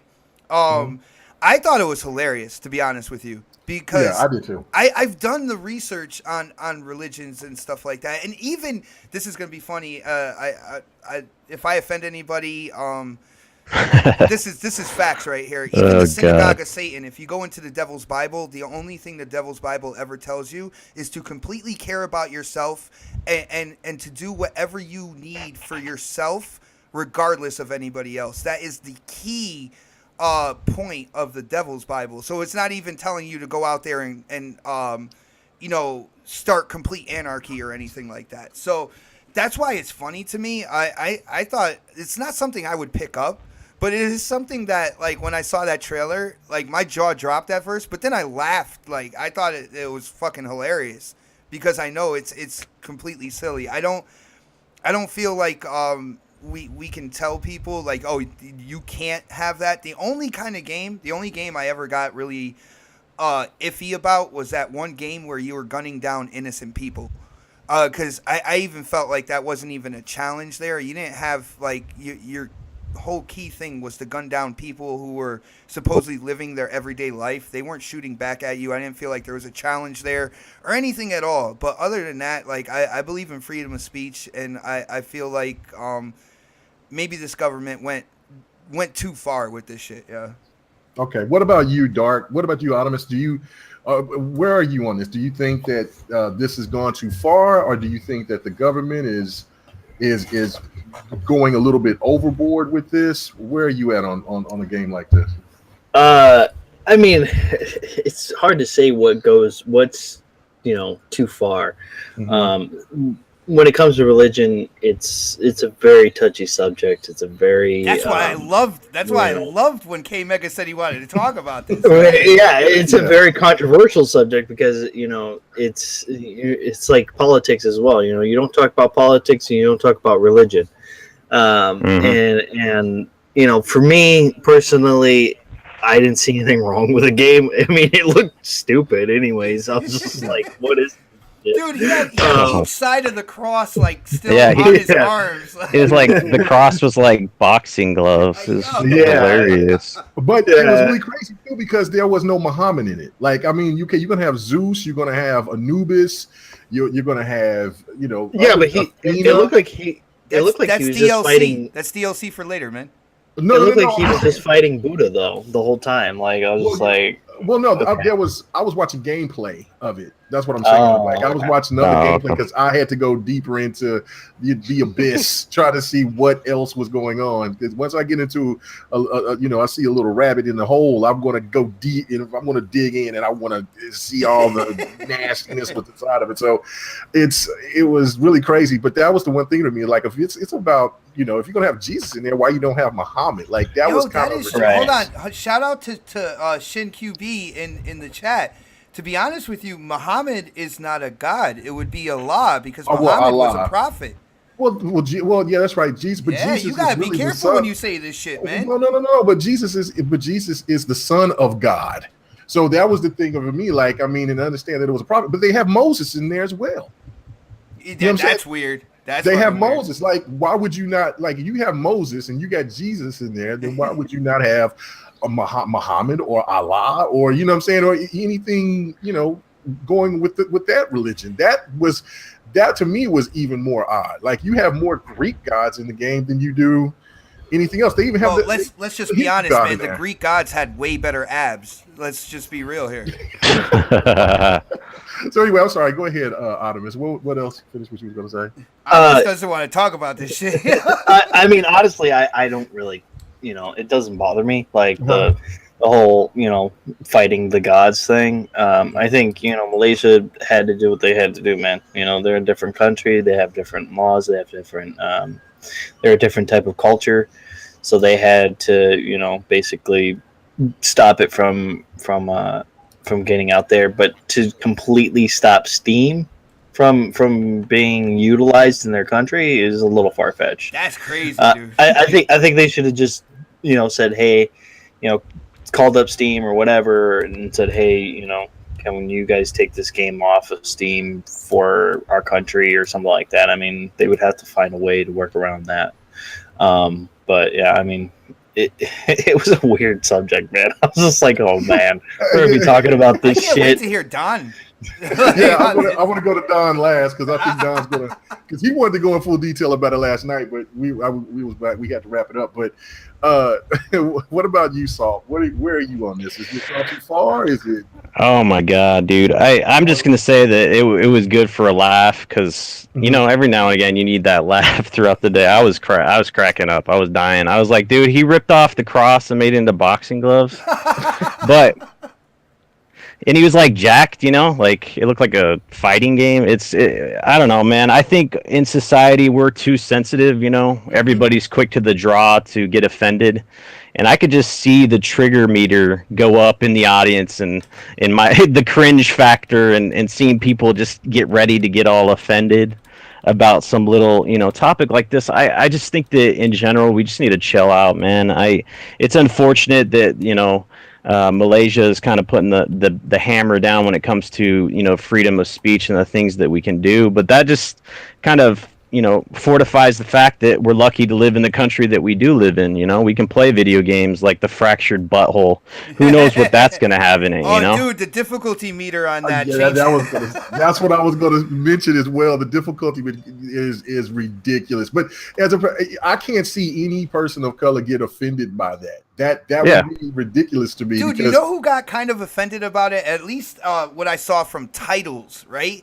Is the big gaming media. I think the no was like South Park goes racial or something like that. Yeah. But all my friends and people the gamers that I talk to in the gaming community on Twitter, huge shout out to all you guys, man. Everybody was like, this is fucking hilarious. Like they really liked it. And I'm like, well, if the gaming community doesn't have a problem with this, and this is all walks of life, all races, everything like that, and everybody seemed to be cool with it, why the hell is the gaming media like, oh, South Park goes racial? You know what I'm saying? That's get views, man. Crazy. No, that's what I was like. I mean, no, when because All Day showed it to me at first, and I just died laughing. I laughed about 10 minutes. Like, that is cold blooded. But again, South Park is one of those games, one of those, it's the animated. If you're not getting made fun of, then I would worry, because everything is getting ripped apart from South Park and like Family Guy. So I mean, I thought it was hilarious. It's going to be by the game. So Shady in the chat was like, after you beat Jesus with a fatality, he just resurrects and you have to beat him again. Yeah. Oh, that's oh, damn. That's why. And that was another thing in the trailer that was absolutely stupid, was that it was like, okay, Jesus has come back, and he's come back in peace while he's doing a special sun move on Buddha, light. Yeah, the beam of light comes down. Oh my God. It was crazy. So anyway, all right, Don, what is your thoughts on this? Is this going too far, or the Malaysian government is taking it a little bit too far? Who's right? Who's wrong? Some people worship the Jesus we see on the cross. Some people worship baby Jesus. I'm gonna worship. I'm gonna worship the Jesus that has boxing gloves. I'm actually a religious person myself, and I'm not me too. Go to the detail. I think anytime you deal with religion, there's this weird area where I think where you're fair when you kind of make fun of everything and you look at the quirkiness of what our beliefs are. I think that's a safe place, realistically, as long as you're making fun of everything in a free society. But it's when you sometimes take it to a serious tone that maybe that's wrongly represents what you believe, right? That's when a lot of people kind of get more up in arms in regards to that. So I don't know what the main religion of Malaysia is. I don't know what the culture is. I don't know what would trigger those sort of people, right? But I think for the most part, most people here in the United States wouldn't be offended by that, right? Regardless of whatever their religion actually is. So I think there's a cultural difference in regards to that. I don't tell other countries what to do with, how they're run and stuff like that. I'm just grateful that we live in a society that's free. And when you have a free society, sometimes you're going to have things out there that are contrary to what you personally believe in. And you kind of have to live with that. Does that make sense? Like, yeah. I'd much rather have that with somebody that may take a shot or be offensive to my belief system or a friend's belief system than have a society that's so policed that I don't have the freedom to express the things I want to express, right? Mm-hmm. So, like, to me, I look at this situation as I'm grateful for what we have here in the United States in regards to that. And if they want to run the country the way they want to run their country, that's their take. That's what they want to do. That's what they want to do. I don't know if it's too far or not, but culturally from us, I think it would be considered too far. And that's coming from somebody that has deep rooted beliefs and is religious. Yeah, right. Definitely. The same with me. And chill out, chat. You know what I'm saying? Because look, that's exactly where I was going. I was like, shout out to the majority. The majority is having a lot of fun with this topic. So huge shout out to everybody that realizes this is just a fucking game, guys. Like, I really appreciate that. And the thing that it was about for me was just asking the question of what was too far, what, or was the Malaysian government. Look, as me being a Christian, you know what I'm saying, and Lord Jesus Christ is my savior, things like that. I'm a firm believer. But the fact of it is that I cannot be I play video games, and I deal with a lot of different type of gamers. Like Z could be totally the opposite of me. He does not believe. He's an atheist almost to the point. So. Yeah, so the thing of it is that he believes in aliens. So the thing of it is that, but I can, what I'm saying, but listening to what a person may say to me about their beliefs, regardless of whatever it is, if they're, from Islam, whatever, we're gaming brothers and sisters. I care not about that. Your religion is your religion, and I respect your religion. But this is just a gaming topic. This isn't about, getting in so deep into it to where you're going to start hatred to one another. It's not singling anything out either, right? Right. I mean, It's really kind of just taking in the lump of all these weird beliefs, both past and current, right? And just mash into a fighting game that makes absolutely no sense. Right. And you know what I'm saying? The game was freaking hilarious. And this is the sad thing about it too, Don, you can relate with this, is that, if this type of game got sent off to the hardcore religious right, it would be toxic. They would go after video gaming and things like that, which is totally ridiculous. You know what I'm saying? And I mean, especially there's games out there that Steam has made. That one game that was more offensive to me than this, and that was that game where you were a serial killer just walking into just gunning down innocent people, walking into their houses, sniping them up. Yeah, but graphically it looked pretty dope though. But I was just like, graphically, man, that looked good on the X. Yeah, Native 4K, 60 FPS on the X, man. Oh my god, flawless. But still, that was just the thing. I just wanted to ask you guys, what was your thoughts like? Was it going too far? I think that the Malaysian government should have just banned the game, not Steam. Right, but hey, no, definitely. I thank feel, you guys. I feel personally they went too far, man. But like in the end, like they are a government. They have a certain set of rules that they follow, and maybe it was within that. I don't know. I don't study the Malaysian government. But I do know that over on that side of the world, PC gaming is pretty big. You know what I'm saying? So there must be a bunch of pissed off gamers right now over there. Yeah. Hopefully you should do a poll. Go ahead. You should do a poll about how many people got triggered on this topic on Twitter afterwards. I could go into the top secret topic right now because that might trigger more people, but I think we're gonna wait on that for kind of like it up to me to get it popping Mega, off. dude, I thought it was a great subject.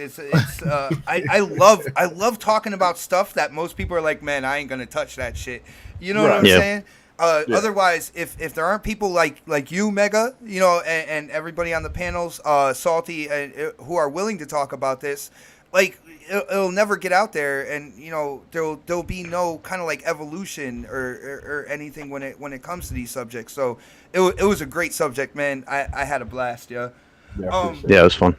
On that note, man, I do want to talk about what Rockstar is doing right now. They recently announced that L.A. Noire, which is a game that didn't sell what Rockstar expected to sell on the previous generation of consoles, the 360, the PS3, or whatnot, but it seems that they are bringing it back to this generation and releasing upgraded versions. So you're getting remastered versions of these games, complete with a pro mode and complete with an Xbox One X enhancement. And I gotta ask the panel.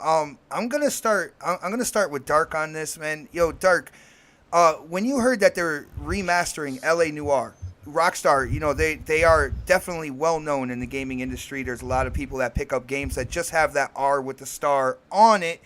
What do you think about them doing this remastered? I know personally, I thought we were over remasters, but Rockstar's doing this, and they're coming out with the BioShock 10th anniversary bundle, which is basically they already remastered that. Now they're just bundling it together and putting a statue there.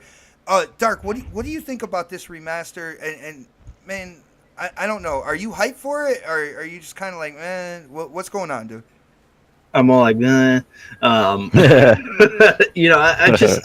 don't know. like, why are they doing this? But at the same time, I'm thinking maybe it's because they want to get more people. Like, why are they doing this? But go ahead. Why are they doing this? Because I honestly think because they kind of want to see if they can make a sequel out of it, maybe, or I mean, like, maybe not make a sequel, but make something, because they can't really make a sequel because of what happens in the game. I don't know. I never played it. Yeah, me neither. It's such a long time ago that you guys probably don't even care. But I love Jumbling Dark Up, by the way. Yeah, you fucking asshole. Come on, what do you think, dude? Got him. I don't know, man. Whatever. It's Day one. No. I mean, I might pick it up later on just to see. Maybe in the summertime when there's nothing playing, or I'm not playing anything, just to kind of just fiddle around with that and play that for a little while. Because I mean, I played through the original, but I mean, it'd be kind of nice just to play it again because it's really not that typical type of Rockstar game. It's not like GTA or Red Dead Redemption. Yeah, it's really different. Yeah, it's really different. And you have to read people's faces. Yeah, you have to read people's faces. You have to, really investigate. It's almost kind of like, Batman when you're doing the detective stuff. It's a lot of, you can even fast travel like in the car. Like you have to drive the car around. Like it's crazy, like how they do it. We know you'll get there. You're a good driver. It's all good. Yeah, pretty much. And I don't know. It's cool. Whatever.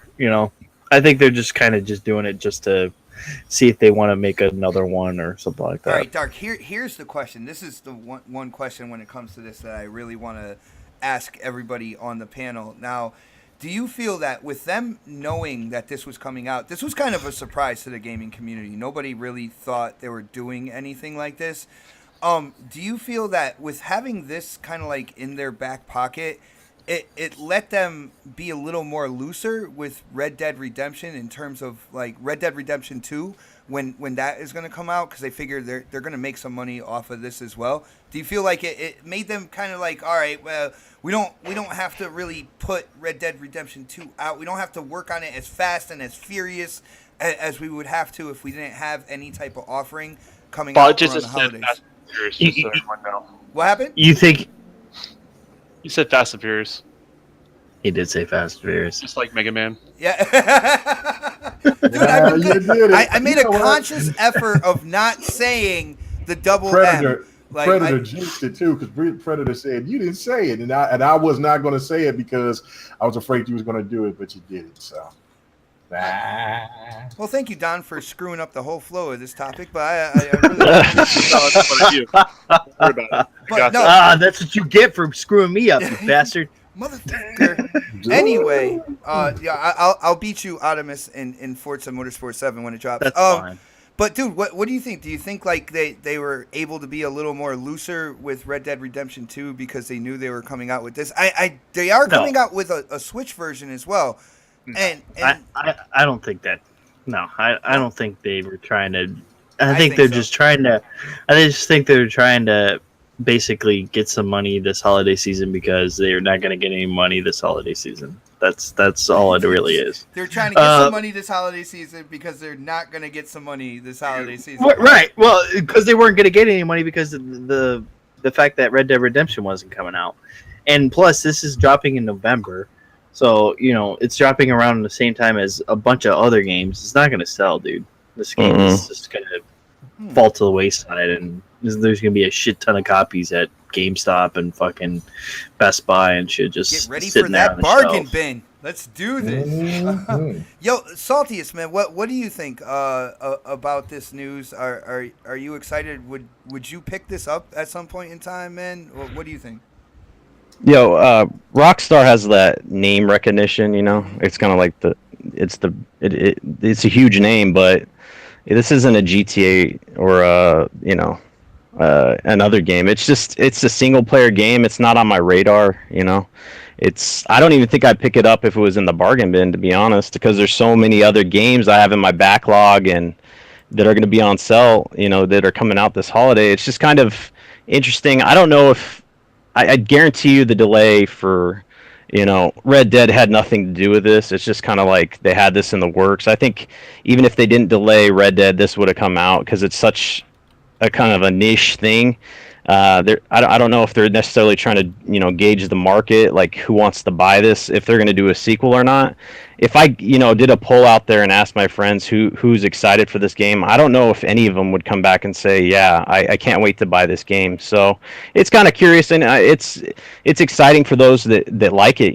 It's options. They can come and play that remastered version, but it is what it is, right? Yeah, definitely. Now, I do want to ask Mega, because Mega has a habit of purchasing. Yeah, think about it.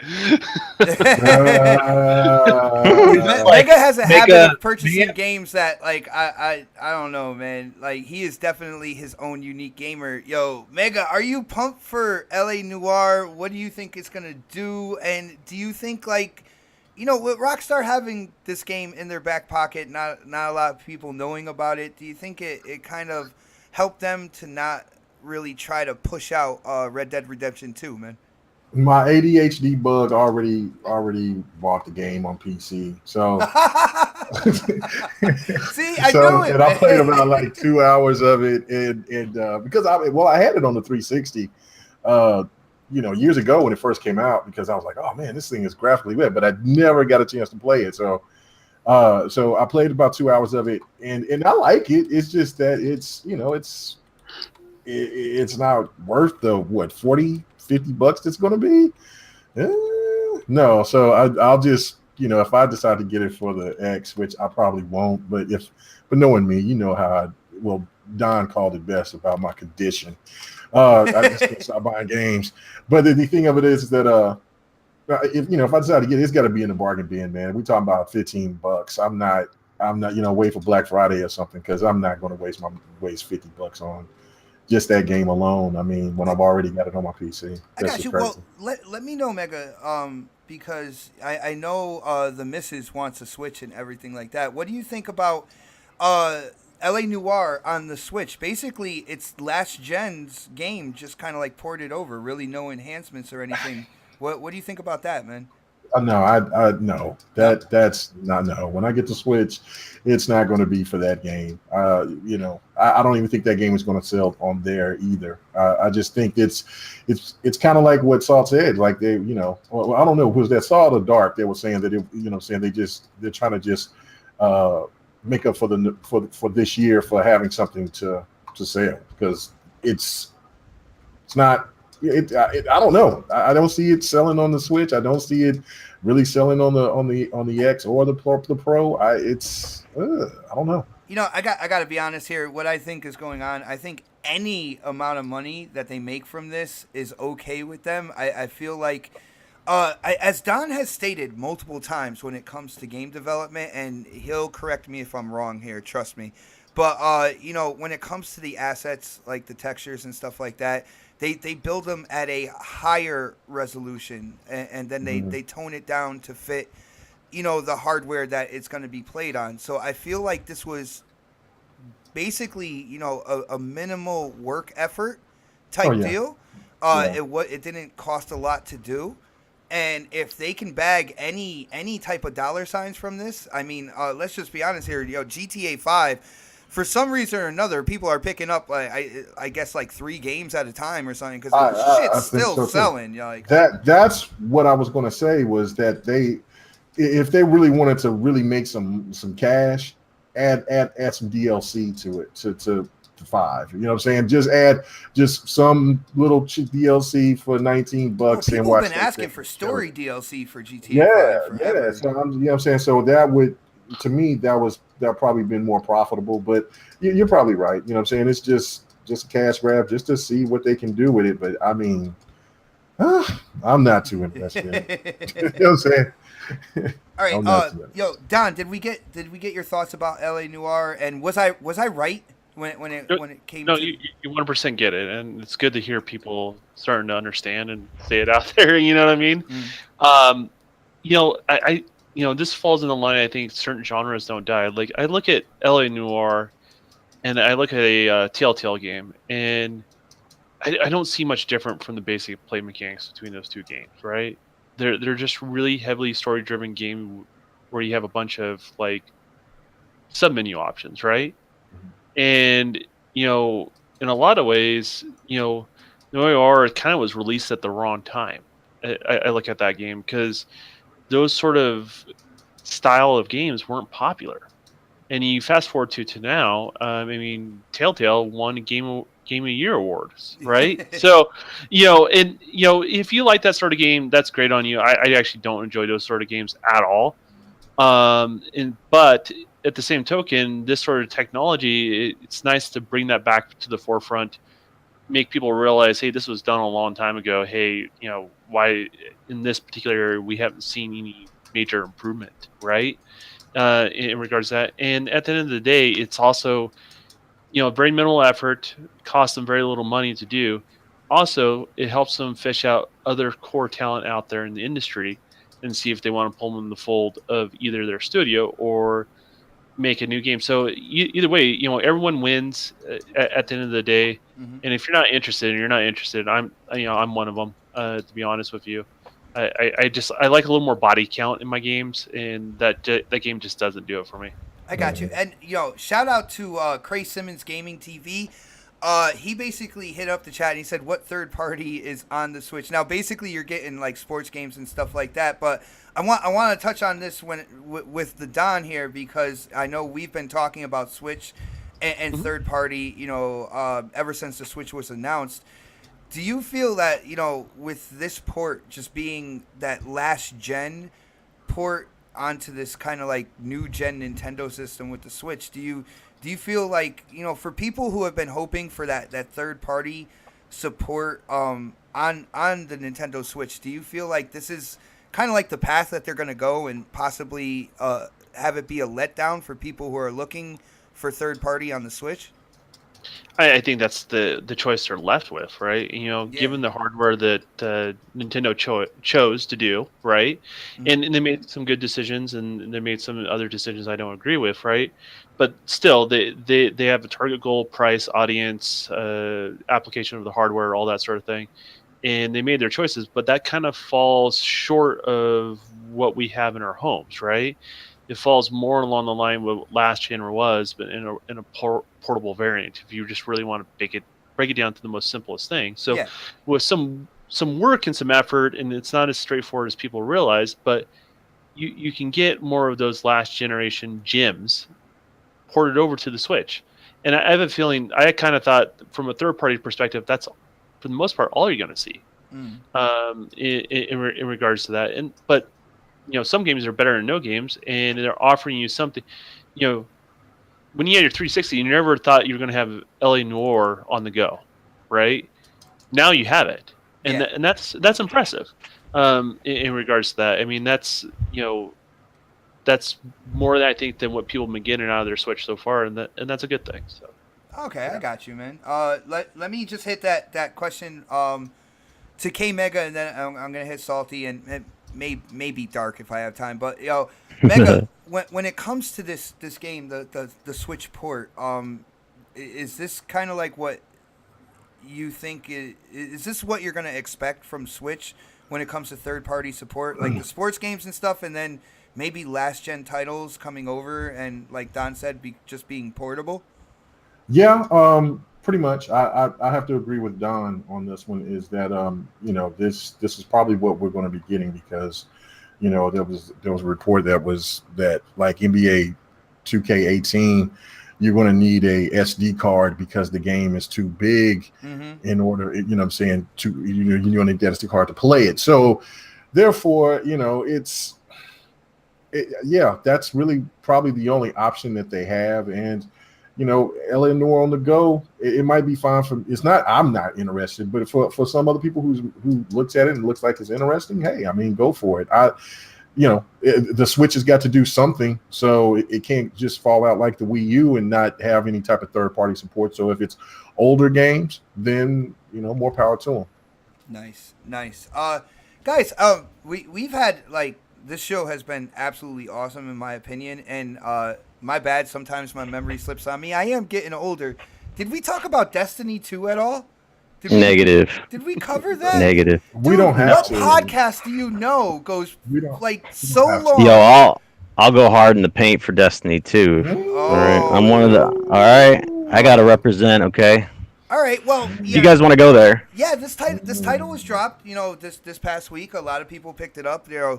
Social media is definitely buzzing over this game. Now, I will say, in where I'm coming from with Destiny, all right, it is a lot of fun to make fun of this game. And at the end of the day, I say a lot of stuff. I talk a lot of shit about this game. But it's going to sell. There's a huge fan base out there. There's people who love this game. There's some things that I do that I'm just doing for fun. I make fun of the game, take shots at it. It's a lot of fun to do that. There are also some things that I take seriously when it comes to this game that like I will basically criticize it for. But with that being said, Salty, what do you think about this Destiny 2, man? Does it live up to the hype? Do you like what you've seen so far? Give us your thoughts, dude. All right, so just give you background. I put over 1,500 hours into the first Destiny, Dude, so you could call me a fanboy. I'm on like 4 different podcasts. There's at least one person on there. It's like, I have over 1,100 hours in the first one. But go ahead, man.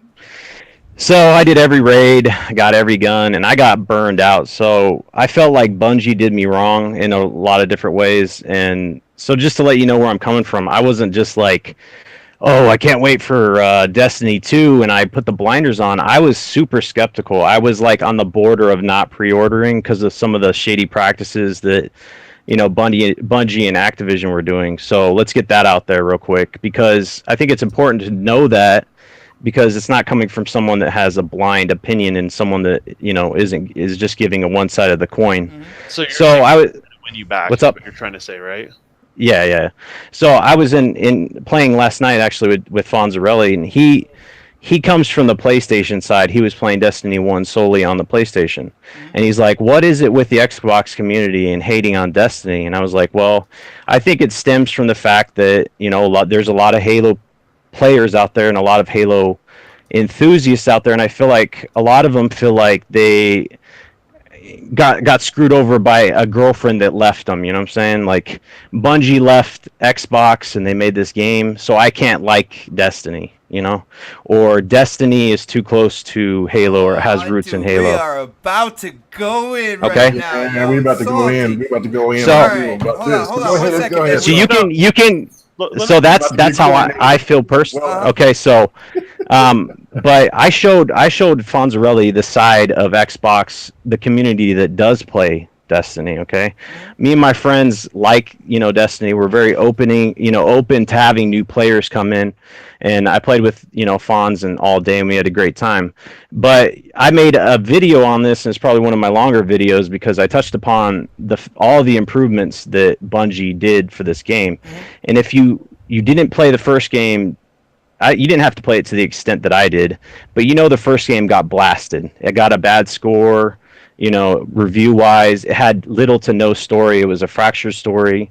It was repetitive.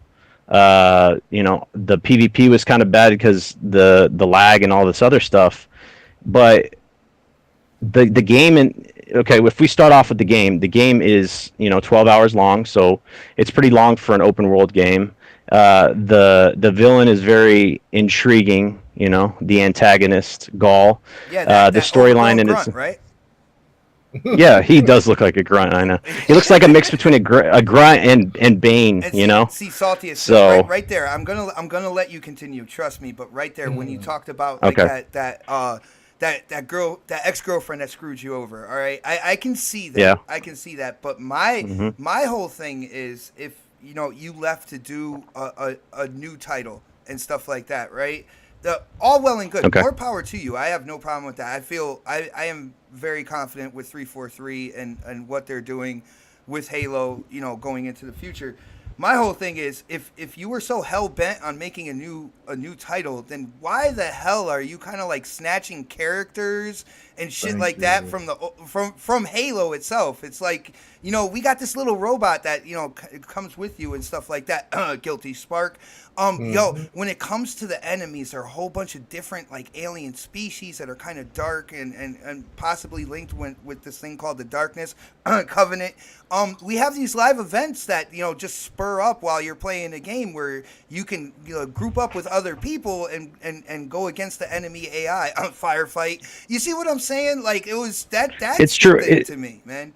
You could say that, but on the flip side of the coin, you would say that they kind of made the things that were good about Halo and made them even better. You have RPG elements, you get loot drops, you can play with your friends, explore territories. See, so at the end of the day, I understand where you're coming from. I think they're two different games. To be very honest with you, I feel they that are. they both have their place within the gaming community.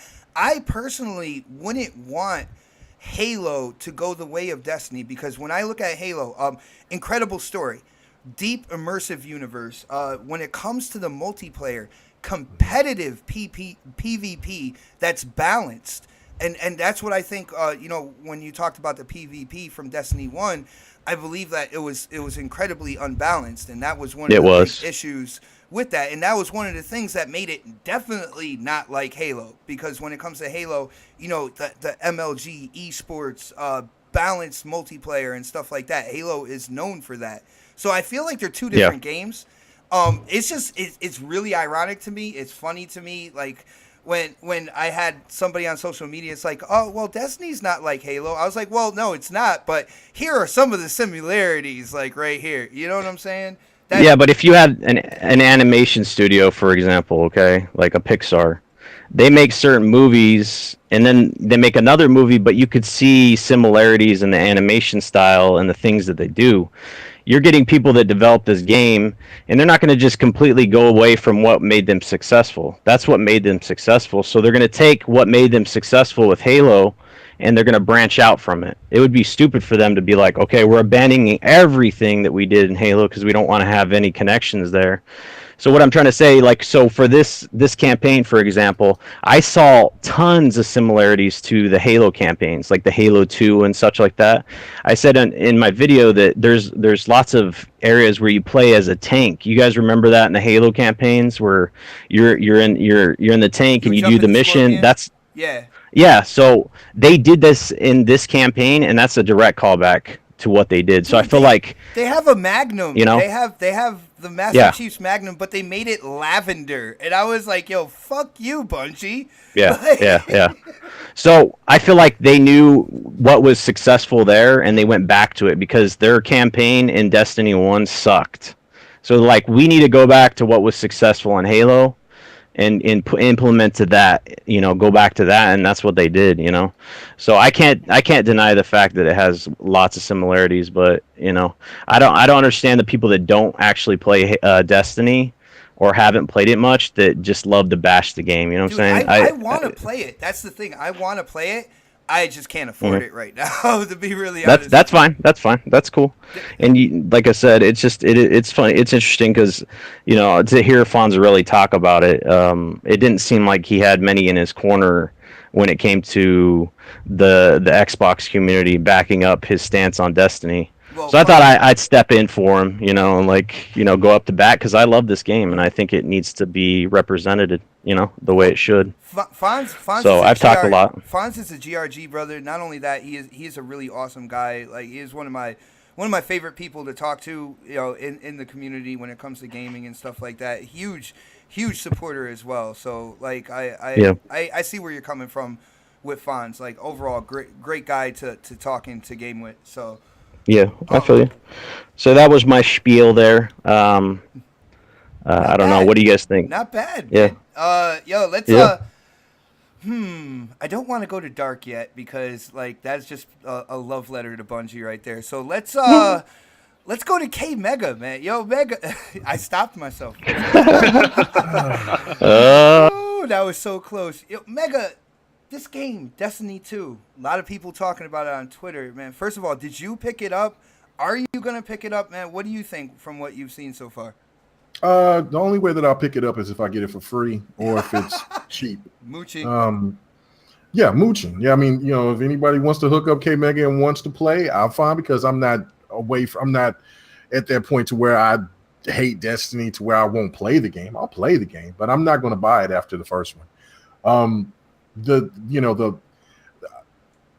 I'm really kind of You're almost at a loss for words here, man. Let me get. No, I'm not at a loss of words. I'm trying to be tentative, but you know what? I'm not going to be tentative. I was like, you're K Mega. There's no tentative. I'm kind of sick of people trying to make the comparison, saying that it's Bungie that left and that 343 or that Halo fans have lost something major and big. Look, from my point of view, you know what I'm saying? Yeah, for losing Bungie was a big loss at the time, but when you look at it from their talent standpoint, if this is how they're going to make their games to be similar to what Halo is, basically it sounds like to me they're the scorned girlfriend. You know, they're the ones that want to kind of show, well, look where I'm at over here, and look at we're at a better place, but yet you're still doing things that you did with your ex. I'm kind of like, are you serious? Like, look, for people who enjoy Destiny, who like it, I commend you. That's fine. You know, just like how I love Tekken. If you love Destiny and it's the best game since sliced bread to you, fine. But don't try to put a way to throw Tekken in there. Yeah, of course. But don't try to force your agenda because I'm not going to buy the game and you're pissed off about it. Take your ass back to PlayStation, Fonzarelli, if you feel that way. But I told Fonzarelli last night, look, there are plenty of people on Xbox that enjoy that game. When I looked and I seen that the game was available, there were plenty. So maybe you need to look at my friends list and see that there was a whole bunch of people out there to play it. But this whole cry of why I don't understand, well, you know, Halo fans hate it because of that. No, that's not why I don't like Destiny. It was because of the sell of goods that they tried to the bill of goods that they tried to sell to you, saying that it was an open world game that had these RPG elements and that this game was going to have a compelling story. And when I bought that game and I paid for it, anticipating after playing that demo, me and my son playing that demo, like, oh, I cannot wait. My son got me hooked on the game, and I'm like, I can't wait. And when I played it, I'm like, what the hell is this? Now, you know, if people will say, well, have you played a raid? I might have, I might not. I don't know. I got to a level 18, 19, and I said, you haven't. This is you definitely didn't play a raid. Not a direct knock. Okay, though. You really haven't. No, well, let me say this though. When I went back and I bought the game again, once I got rid of it, because I was like, okay, well, the Tekken King, it looks like they're trying to build up on a story and things of that nature. And then when they had everything bundled together, I bought it again. And then when I tried to go play it, when I tried to go play it again with a few other people, I've told the story before. I go in there and they're telling me, okay, well, we're gonna build you up, we'll be all right. So when I go in there and I start playing, then they're killing every fucking thing, and then they take the loot. What the fuck is the point? You know what I'm saying? So, and then the Crucible is the most horrible thing ever. I'm not interested in that. So I'm playing the game solo, and it's boring to me. I'm not that interested in it, even though the mechanics and shit is flawless. It just wasn't something that appealed to me. And then when I was even considering wanting to get the game, I heard about the microtransactions with those shaders, and that was something that was available that was in the first game, and then now you got to pay for them. And then if you were going to be one of those people that paid $100 for that game or more, even if you bought the collector's edition, Bungie and Activision couldn't be cool to their customers enough and saying, well, here's these silver coins for you, or these silver money, whatever the hell it's called, to where you can buy the shaders and those shaders can be yours, unlimited. You know what I'm saying? Like if they just gave 5,000 silver points or whatever so they could buy the shaders, that'd be great. But you ask people to pay $100 or more, and then you ask for more money? Fuck that. Fuck them. No. But if you give me the game for free, I'll play it. Yeah, I think that's an Activision situation right there, right? We've seen microtransactions all over the place, but they've improved upon the PvP. They changed it to 4v4, and the loot drops before in the guns. You could get random rolls on it, which contributed to the unbalanced nature of the PvP. But now the guns drop, the same everywhere. So that's been kind of addressed. But I would say Halo is, by far the more balanced PvP, and then Bungie wants to get into the esports scene, but I don't think they ever will. Okay, I don't think it's achievable with this type of game. So I think they're pushing into the wrong area But I definitely see your points there, because Destiny is a type of game where if you get behind your friends, you're kind of left in the dust, and no one really wants to play Destiny by themselves. It's just not the experience that the game is supposed to be made for. So I Right. can see where you're coming from, because that happened to my friend, multiple friends actually. They decided to pick up the game late or whatever, and they didn't play as much as the other people. So you kind of get penalized if you don't grind as much as the other people. So I can And definitely see where you're coming from. right, and that was my whole thing with it. Like, well, I played multiple games, and I don't mind going in and playing and being in the story and doing stuff because I've done it before with just strangers. But then it gets to the point to where,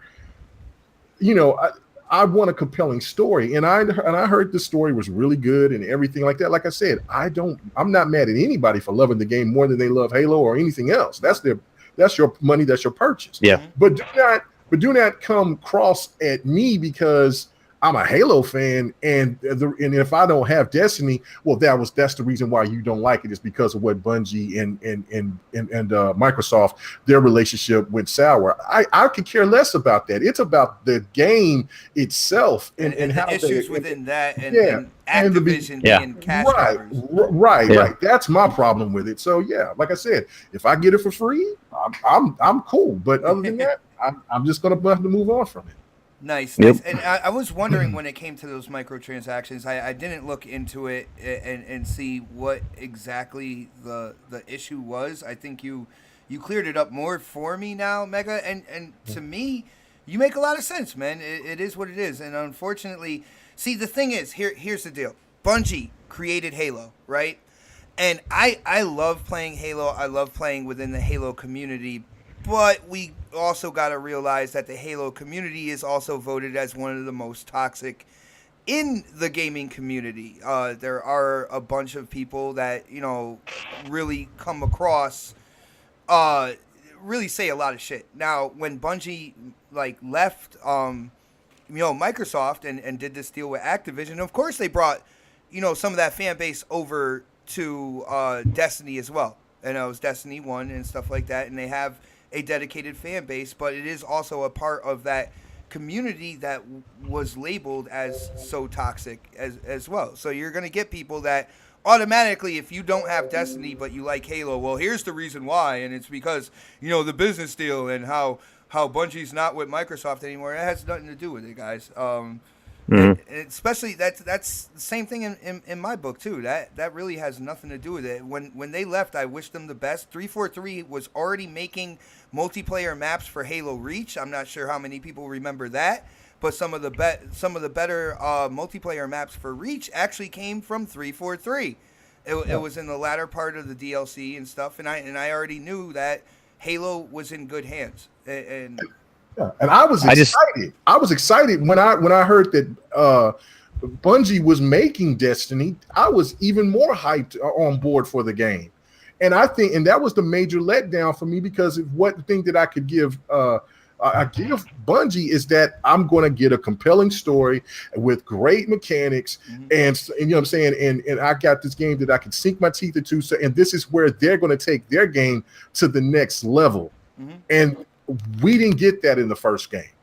We didn't get it until later, and then they basically forced you to buy other content for them to for you to actually get some kind of story, and that was the problem for me. Like, well, it sounded like to me, Bungie, you sold your soul.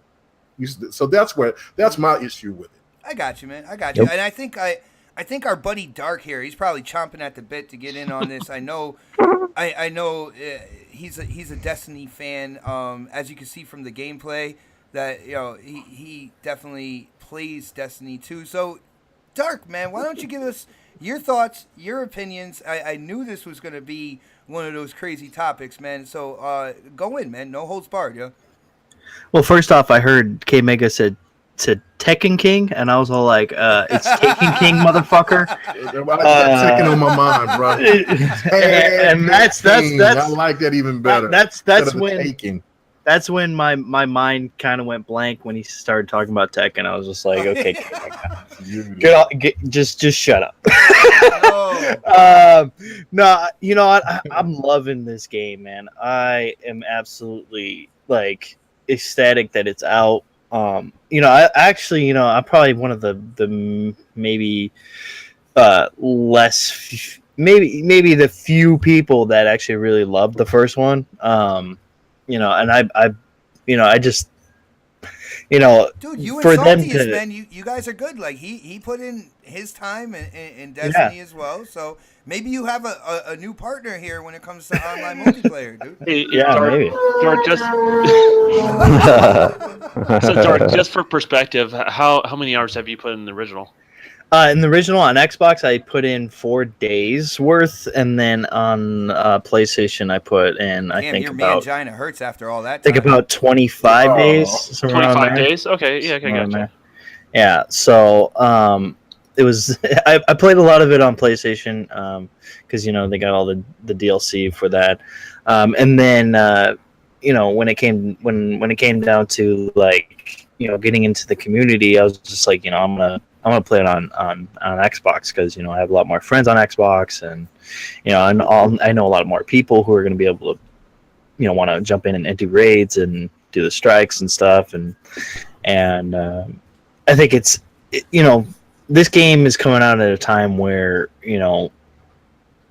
this whole okay the whole No Halo holds barred, man. Just throw it out there. fiasco, the whole Bungie fiasco, the whole Halo fiasco.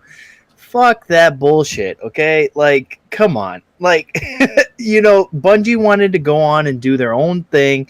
They wanted to say, "Hey, we want to create another game."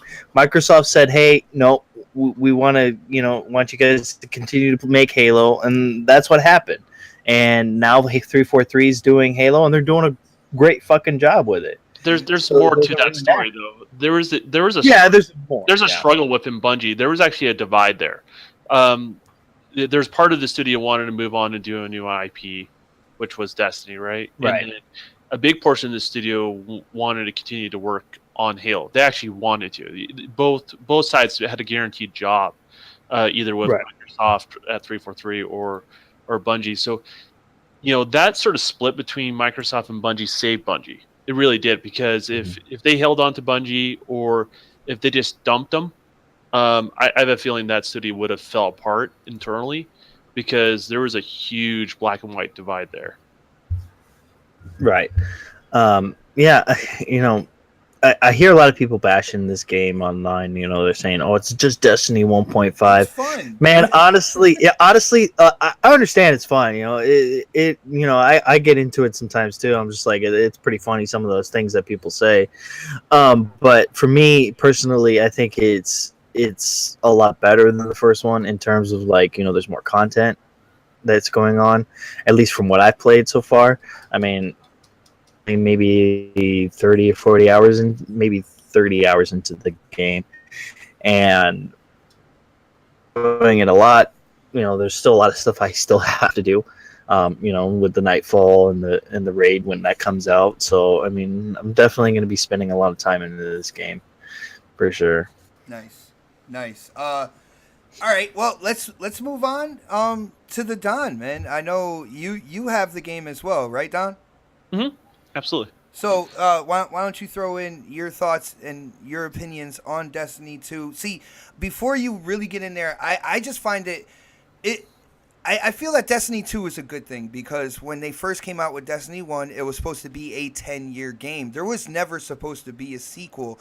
And I think what it was kind of like the backlash from the gaming community on certain things within Destiny brought them back to the drawing board, per se, to kind of fix some of those issues. And the only way they could really do so, the only way they could get away from certain stigmas that were created with Destiny 1 was to make a sequel. So in that point, that is a great thing, because they weren't planning on a sequel. They were planning on doing this DLC and you buying that stuff for about 10 years. All right, so that's awesome to me. But Don, go ahead. What do you think about the Destiny 2, and how much time have you gotten in? Are you enjoying it, man? Well, let me put it in context, right? So I played a lot of Destiny 1. I actually calculated the math, so 696 hours in the first one. It's right around what Optimus is doing as well. We're kind of neck and neck on that guy. And I've always said this before, about 1/3 of my experience has been good to great to fabulous, and the other 2/3 were anywhere from this is boring to borderline awful. And so Destiny has always been like this polarizing game, and I think one of the first things that Bungie had was they're known as a AAA studio that people look at as kind of like a beacon of what gaming can be, right? Bungie has that reputation, either self-induced or built up by the community that surrounds them. That they've always kind of been looked at in that sort of way. And I think when the first Destiny was released, it was just a big disappointment for Xbox guys. It wasn't, some people would say it's better or anything like that, but for me, it was just a big disappointment because we've seen these guys do a lot better than what we got, right? Right. In regards to, so our expectations was much higher on this game, and maybe that's self-induced as Xbox guys or whatever, right? But the reality is the expectation was higher. And I will say, even though the core gun mechanics of the first one was what kept me hooked in, even that stuff was just dated. It wasn't keeping up to the Joneses, what other really shooters were doing as far as just core mechanics and control. But the encounters always made Destiny 1 fun, and that's what I think what kept bringing people back. So those iconic Bungie encounters like you get from earlier Halo games. The characters behave and the AI behaves very similar to that. And so that's what's Destiny 1. And I played the story bit, and I've done mini raids. I've gotten a good idea what the game is. And going into Destiny 2, I actually didn't plan on buying it. I actually was in the position I wasn't going to get it because the majority of my time wasn't good on the first one. Mm-hmm. And when I got it as a gift from my wife because she saw how much I played the first one. So that's the reason why I have it in the home. So I started playing it, and yes, the campaign's better. The multiplayer is a lot more responsive. It's quicker reaction. The latency is definitely down. The line of sights are just better, and it's actually way more tactical versus the old one. Versus the old one was just whoever got the jump on the first person. In every single way, it is better than the first one. They also try to not only make the story good for this game, but they also try to make it up for, I think, honestly, the core fans of the first one. They feel like they didn't have a story in the first one, and it gave context to things that happened in the original game. And you played the original Destiny, you actually appreciate the story in the second one even more. But at the end of the day, the gunplay still feels dated. I cannot put it on the pedestal as one of the best shooters out there, like a lot of other people that look at Destiny from like rose-tinted lenses. It literally is Halo Reach with really heavy aim assist. It feels like that. It feels like actually a backward step to me. I'm still going to play the game. I'm still going to enjoy the game for what it is. I have probably a more realistic expectation of the game going into it as a sequel. But it's interesting. It's a very polarizing game, and I think the biggest mistake I think people can do with Destiny is go too hard, too quick. And I think that's how it gets people burnt out on the game. Dude, I think people already level 20, and they're like. I'm one of them. I'm already level 20. Yeah, so I mean, people already beating the game and stuff. I'm like, yeah, I beat the game just prior to the podcast today. And so I mean, it is what it is, and it's one of those things. Once you play through the campaign, I recommend if you are looking into Destiny, don't go in too hard. It's not about keeping up with the Joneses. Like a lot of Destiny players will make.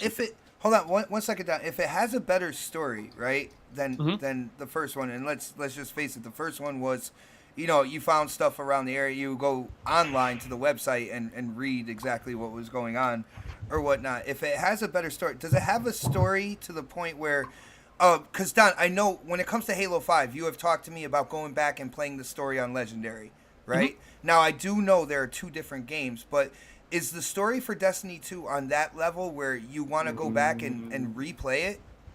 Not really. To be honest, it is for me. That's just me, right? Yeah, man. I don't know. It's a subjective thing, term.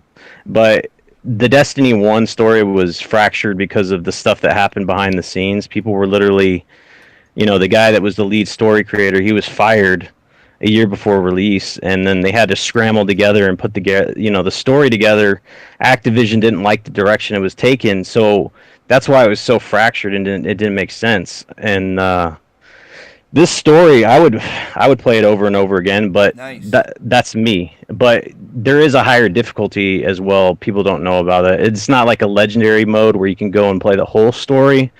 But if you go in and you select, there's challenges later on in the end game that you can, it's kind of like a legendary mode because it requires higher light and power levels. So anyway, sorry to interrupt you. No, No, it's good. That No, was you're fine. awesome. I'm that just going to you look tried at the story differently, right? Like in Yeah, regards to that. But I mean, would you agree with me though, Salty? Like I think the story has more impact for people that honestly played the first Destiny more than people just coming in fresh in this, because they have a lot of hints and a lot of things talking about characters you always interact and you always wonder what their backstory is or who they were So in the first one So- compared to this one.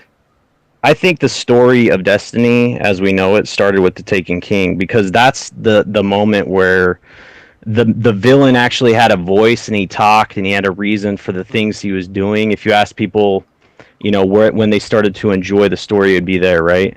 And then they moved forward from that. I think that you could pick up this title and go through the campaign and not playing. You didn't have to play Destiny No, 1, you don't. and you can understand Zavala and Ikora and all these people that are there and what's going on. I won't get into it because I don't want to ruin it. And then the bad guy, you can understand his intentions. Yeah. So, and you can grow to hate the villain because he actually has a personality. I like that. I you know? like that.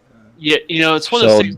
But it also tied up a lot of loose ends with the first one, though. Like, the first one it had did. like a bunch of questions that never really answered, right? And I really feel like they did an homage to new players that are going into Destiny, and also the people that put in the time in the old one. Like, there was a joke. I remember your little robot guy was going, just like, you're gonna get something special, and it was like special like a Gallowhorn. And anyone that's played the first Destiny knows exactly what that is, right? No one else does. Yeah, And yeah. It's It's an Easter egg.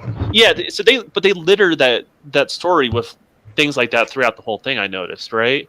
And Yeah. even when you're when you're getting the band together, I'll just leave it at that, right? The people that you're interacting with are people from the first one that really just said hi to you, right? But this is the thing that you always had to interact, and now when you interact with them, they actually mean something to you, and it can mean more to people that played the first one. Guys, So go ahead. I was just gonna say, you know what I thought was a really interesting thing? I started watching Rad Brad. I don't know if you guys know his YouTube channel. He does like playthroughs and stuff like that. Mooch actually got me to start watching his channel. Absolutely love what he does there. And all I did was watch part 1 of his Destiny 2 kind of like walkthrough. And one of the things I thought, in terms of like people who played Destiny 1, I thought it was genius what they did in the beginning of the game with the memories. Where you could just sit there and you can watch and let it play through exactly what you did in Destiny 1, and it will show you the name of the people that was in your crew when you did certain things and stuff like that. I was like, damn, they're pulling on people's heartstrings here. It's like, remember this? Now we're about to go crazy with the sequel. I thought that was a genius move right there. Yeah, That was amazing. Yeah, that game's littered with those touches, right? I mean, throughout the game, if you want to play the first one, it's just littered with all these little homages to just kind of lure that Destiny 1 player back. In regards to, and I think they understood they had to earn them back in a lot of ways. And so, hats off to that part. I mean, Destiny 2 is the Bungie game that you expect. I guess that's the way to describe it, right? It's true. It brings back there are set pieces throughout this whole entire game, and I stopped taking screenshots where they borrowed from set pieces of other Halo games all over the place. It's not the majority of the game, but there's just these moments where you go, oh, that looks familiar. And most people, if they don't have a keen eye, they don't know why, but it kind of triggers that nostalgia of people who love Bungie and stuff like that. So I think they did a lot better on this. I give it a 7. Some people will give it an 8. And I'll relate to anyone that likes the game. But when people start saying it's the best shooter ever, that's when I kind of like, you lost me. But if you want to say best MMO shooter, I'll agree to that. Okay. Best shooter ever.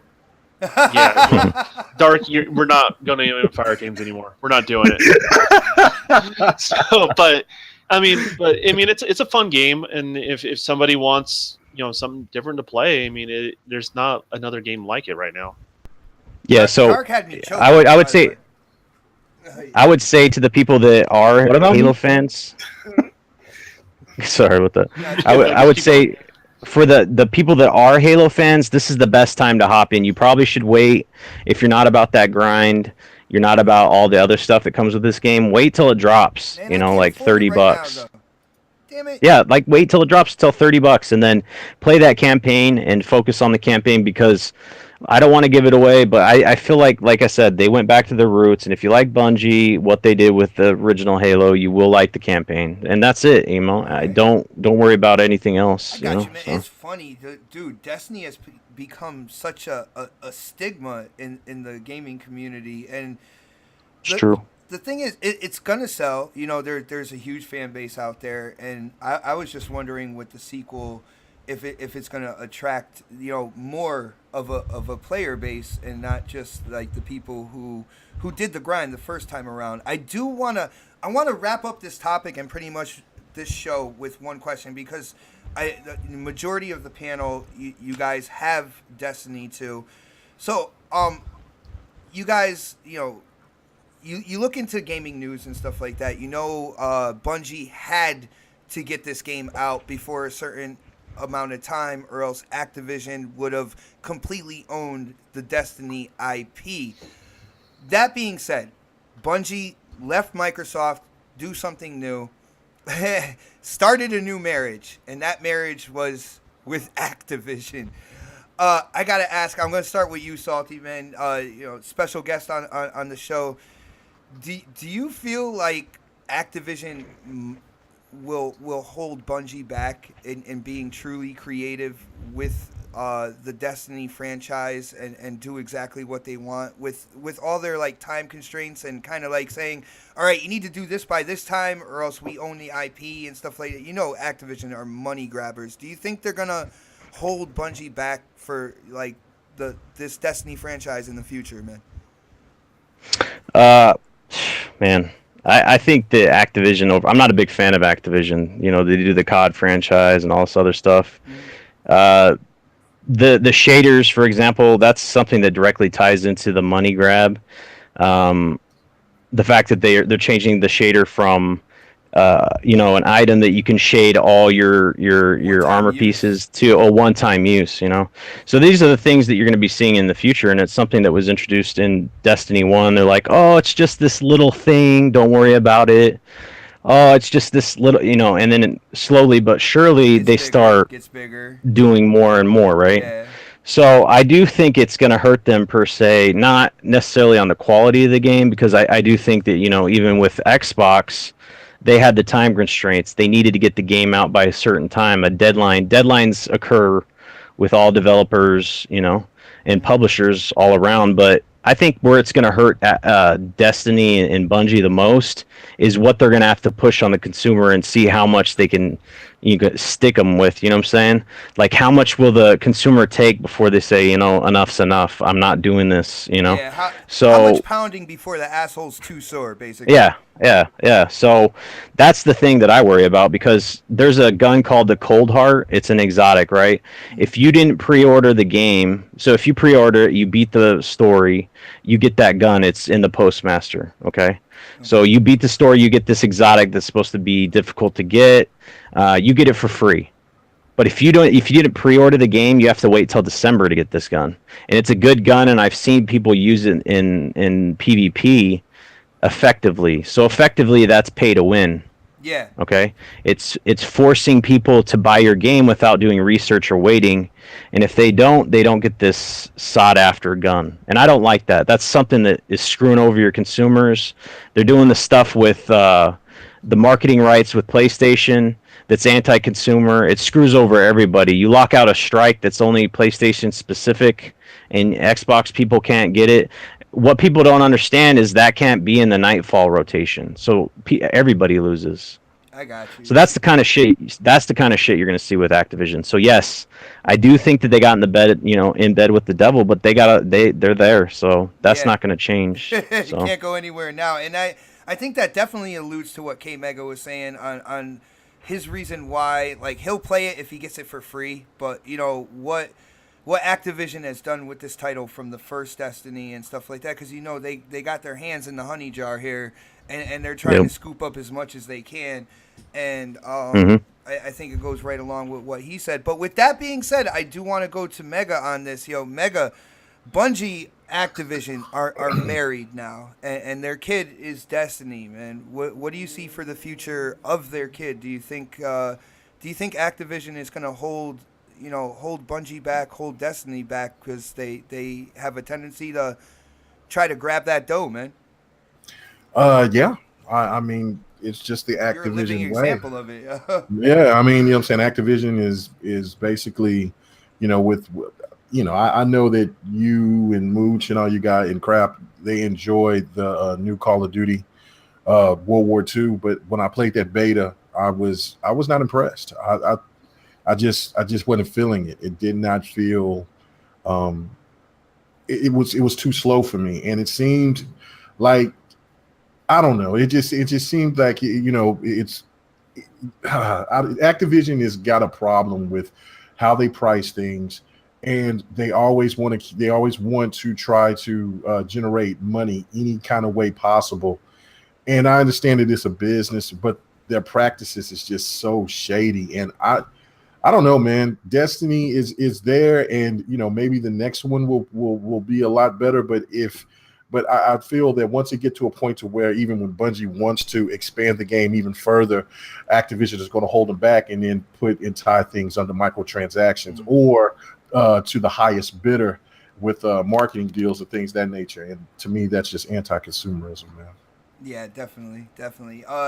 Yo, Optimus, man, what do you think? Is Activision going to hold back Bungie and the Destiny franchise in the long run, man? Because I know, Destiny 1 sold, Destiny 2 is selling, but eventually, do you feel like Activision's practices are going to hold back this franchise and this development team? Honestly, I'm a huge Destiny fan, and honestly, yeah, I think they will. In terms of just, the way that they kind of put their developers through almost hell in order to put these games Bungie out didn't there. Get Destiny 2 out, like, Activision would have completely owned that IP, and I feel like they would have kicked Bungie to the curb. Like, They would have. It would have been an upsetting, and Destiny 2 probably would have been even, it probably would have been worse. Mm-hmm. And people would probably have never even picked it up because of the fact that, Bungie wasn't making it anymore. It's just, I think Activision is going down a path that, a lot of publishers need to look at and be like, let's not do the same thing that Activision. We're going to go the other way from that path. Yeah, right there. let's. Well, I mean, even Ubisoft kind of learned their lesson with, Assassin's Creed. EA has kind of learned their lesson a little bit too. EA did a 180. You go a year or two ago, it was EA and Activision were the hated publishers, and EA did a lot to kind of clean up that act, man. They did, and they still do their sports titles every year, but I mean, it's sports. How much more better can you do? Yeah, it's just whatever. There's always enhancements and things on that. He likes Madden and he likes sitting there playing other dudes. That's cool, man. Yo. I'm just gonna let the sports fans just destroy you. They're gonna kill you on Twitter, man. Just let you know. Man, sports. If sports games are fun, they're fun, but at the same time, It's the same shit every That was fucking the year, man. disclaimer. That was the padding in the boxing glove before he tried to That's throw a not true. haymaker. Yeah. That's not even true. You ask a FIFA fan, especially for Madden, between the difference between Madden 17, Madden 18, the engines. There was the Unite engine. Now you're using the Frostbite engine. It's just a whole bunch of different things and elements that's being used, especially and just in like.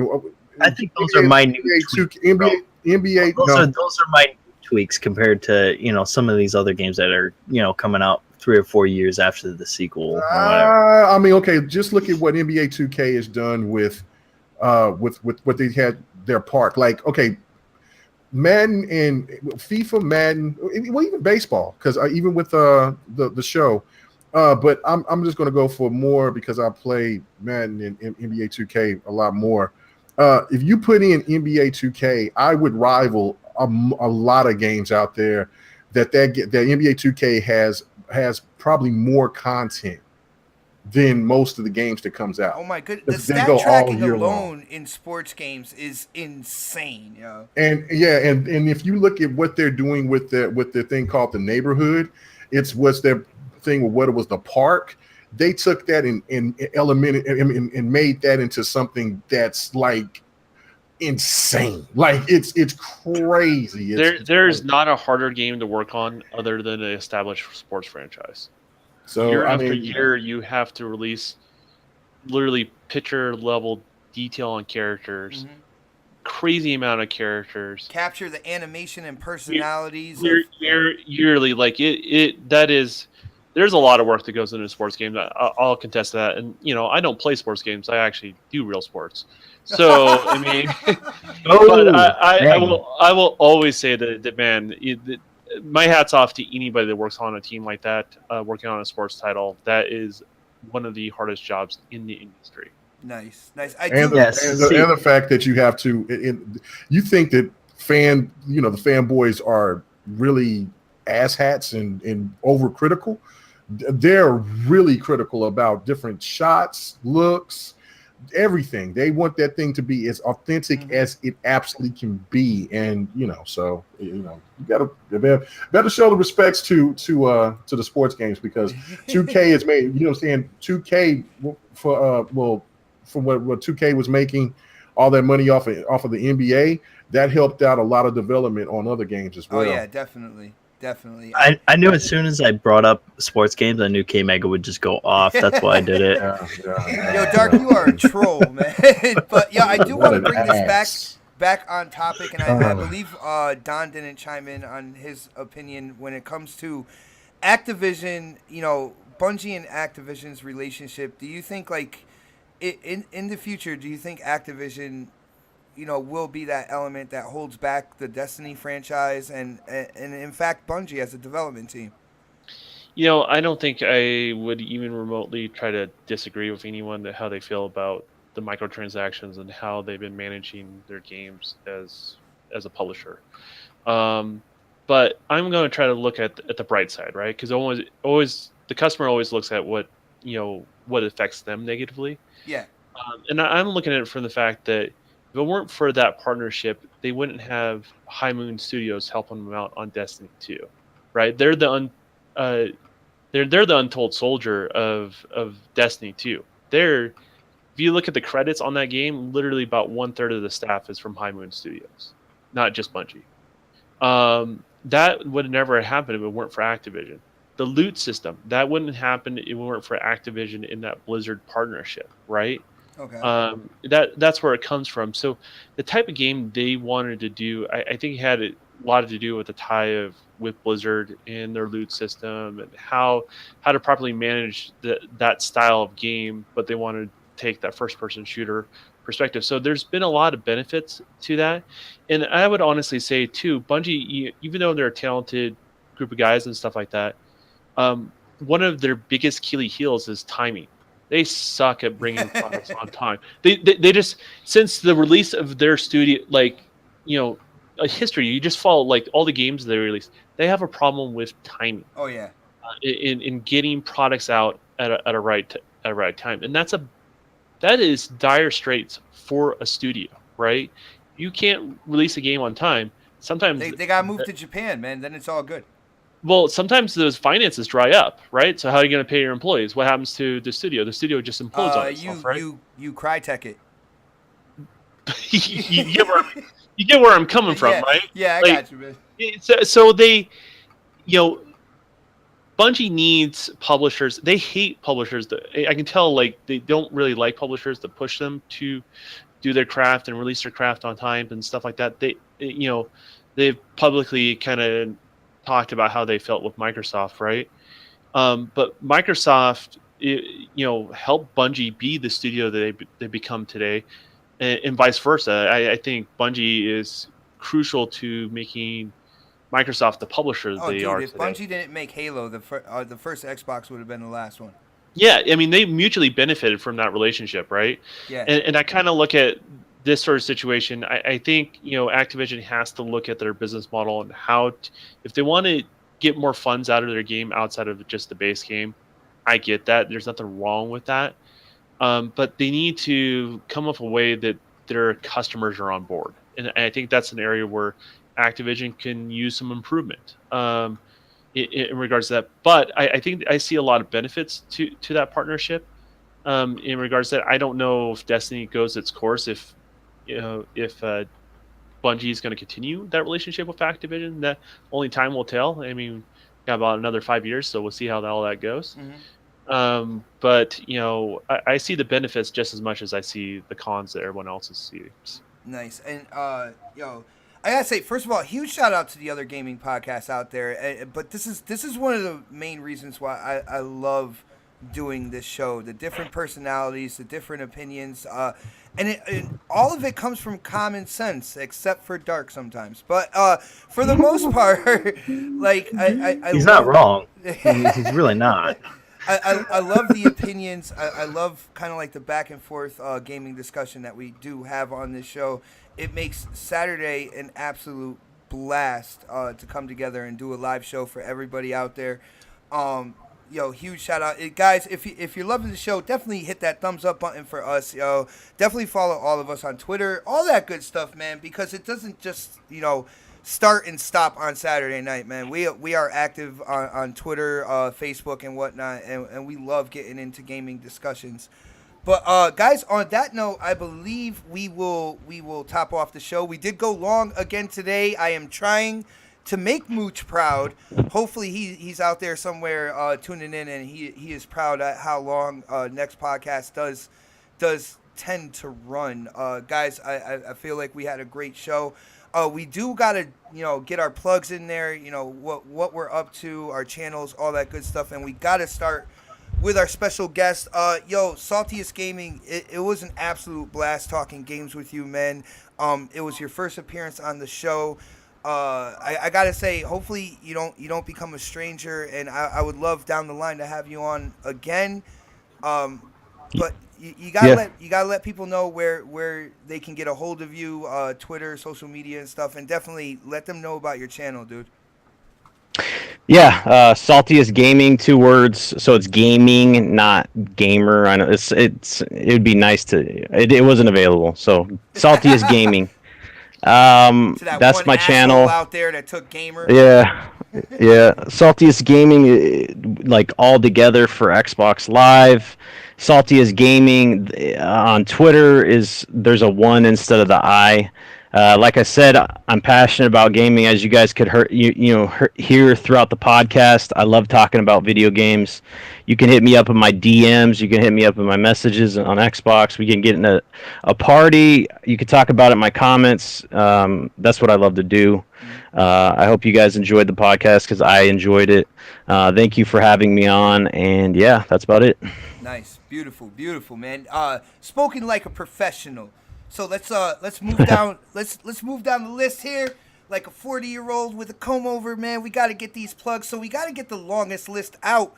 And K Mega, do you have the scroll ready? Are you ready to read from the scroll? Hold on, let me go ahead and. Got to break the wax seal. Let's do this.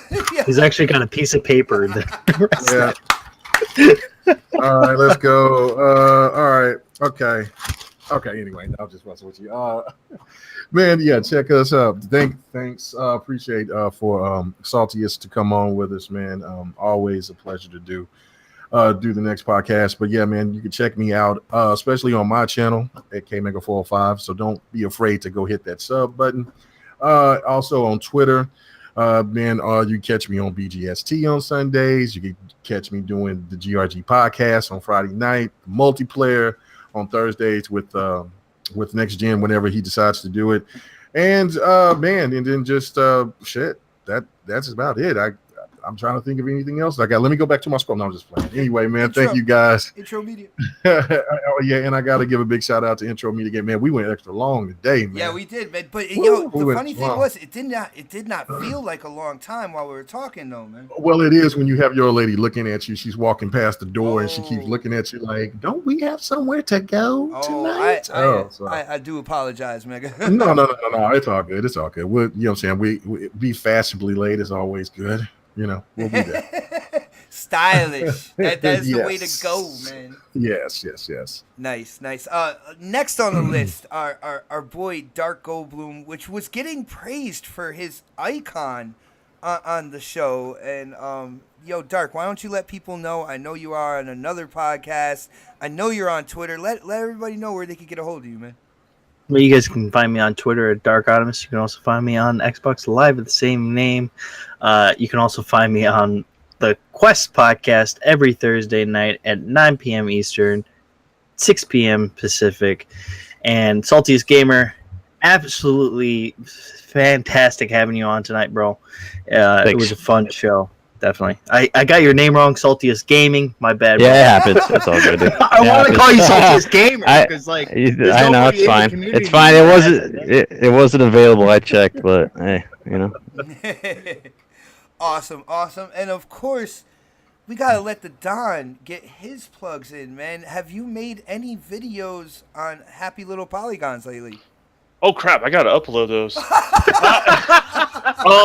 Yeah, I actually got a couple of videos. They're done. I need to send them out. So they'll go up live sometime this week. I don't know when. Just follow me on Twitter. That's how you'll find out. The best way to find me on Twitter is usually there's a link down at the bottom of the podcast, and it is there today. It's the Don _KTR. And if you want to follow me on Xbox Live, it's the Don space KTR. And we'll definitely play some games and we'll make Destiny fun to play. Dude, yeah, you guys got to get into a party with him. His one-liners, like when you're trying to concentrate on a game and trying to do something, his one-liners are priceless. I already know. Mm-hmm. What are you talking about, Amos? What did I say earlier today? I think you called it your shart. Yeah, I had to get my light from my shart. Once you play Destiny 2, you'll know exactly what I'm talking about on that. But yeah, follow me on live, all that good stuff. You'll see stuff, and as far as my YouTube channel and all that good things. And there's multiple videos coming out this week because, I forgot to release them the following week. That's because he does sports. He doesn't just play them on console. According to Mooch, developers are lazy. So that's the approach I guess I was taking. I don't know. Shout out to Mooch. I don't get offended every time he says that. I just don't understand where he's coming from. But that being said, I'll talk to you guys later. Yeah, nice. Yep. Nice. And again, huge shout out to the next podcast family who is out there. Of course, Snaps. She actually just got back home. I think we're gonna play Texas Hold'em with the two older kids for a little bit. The kids actually love that. We taught them how to play, and they're hooked now. So I'm gonna take advantage of them and kind of play the table real quick. It doesn't sound right at all, man. Dude, you're just gonna take money from your kids. Yeah, no doubt, man. Yo, you don't understand. The oldest gets way more money than I do. Like, I don't know what happens. Like, grandparents and stuff like that. Like, he just told me the other day. He's like, oh yeah, I got Marvel vs. Capcom Infinite pre-ordered. We're gonna have to go get that. I'm like, where did you get the money for that? Like, but hey, it's all good. You've been gambling. cool, man. You know, it's I'll put just his profile. hustling. I'll put his profile on my Xbox One, and then when he's at school, I'll be able to play the game. Oh, So let me get this straight. So you give him an allowance, and then as soon as he gets his allowance, you play poker with him and take all his money. that's Oh, the sick. plan. Is there something wrong Okay. with that? All right. Well, there's some valuable lessons to be taught there, and I'm not going to question you. Nice, awesome. And of course, Predator, who actually got home, man, he actually got into some home cooking, which is a lot better than what the military offers you when you are out on location and stuff like that. So huge shout out to Predator. Like I said, man, one of the heroes within the community. A military guy went out there, to Houston and helped, get people's lives straightened out, man, and helped clean up that situation over there. I did kind of say, man, you never know, you might be traveling to Florida next. And on that note, also huge shout out to all the gamers over there in Florida, man. You are in my prayers definitely for what's going on with that storm hitting there. The entire podcast crew, is thinking about you guys while all that is going on. Except for Crap Gamer. No, I'm just kidding. That guy's going to fake death. I know it. Yo, you Crap is thinking about it because he is so salty with Crap, man. It is unbelievable. Yeah, no, man. Me and him like to mess with each other, and it's all love, man. I everybody out in Florida, yeah, it's definitely even Crap. Just thinking about all you guys. And huge shout out to the chat. My twin towers of moderators today. Of course, the moderator of the year, UK Dazarus, man, holding it down with the links, all that good stuff. And Alan, a.k.a. Yard Stomper. Yo, guys, you are absolutely invaluable to my channel. I appreciate all the work you guys do. Everybody else in the chat, Lethal Papa, So Shady, of course, we had John Thomas the Gamer, so many names. Guys, thank you so much for supporting this show, supporting this channel. Definitely go out and follow everybody on the panel. Check out Saltiest Gaming's YouTube channel as well. Definitely subscribe. He is definitely an up-and-comer.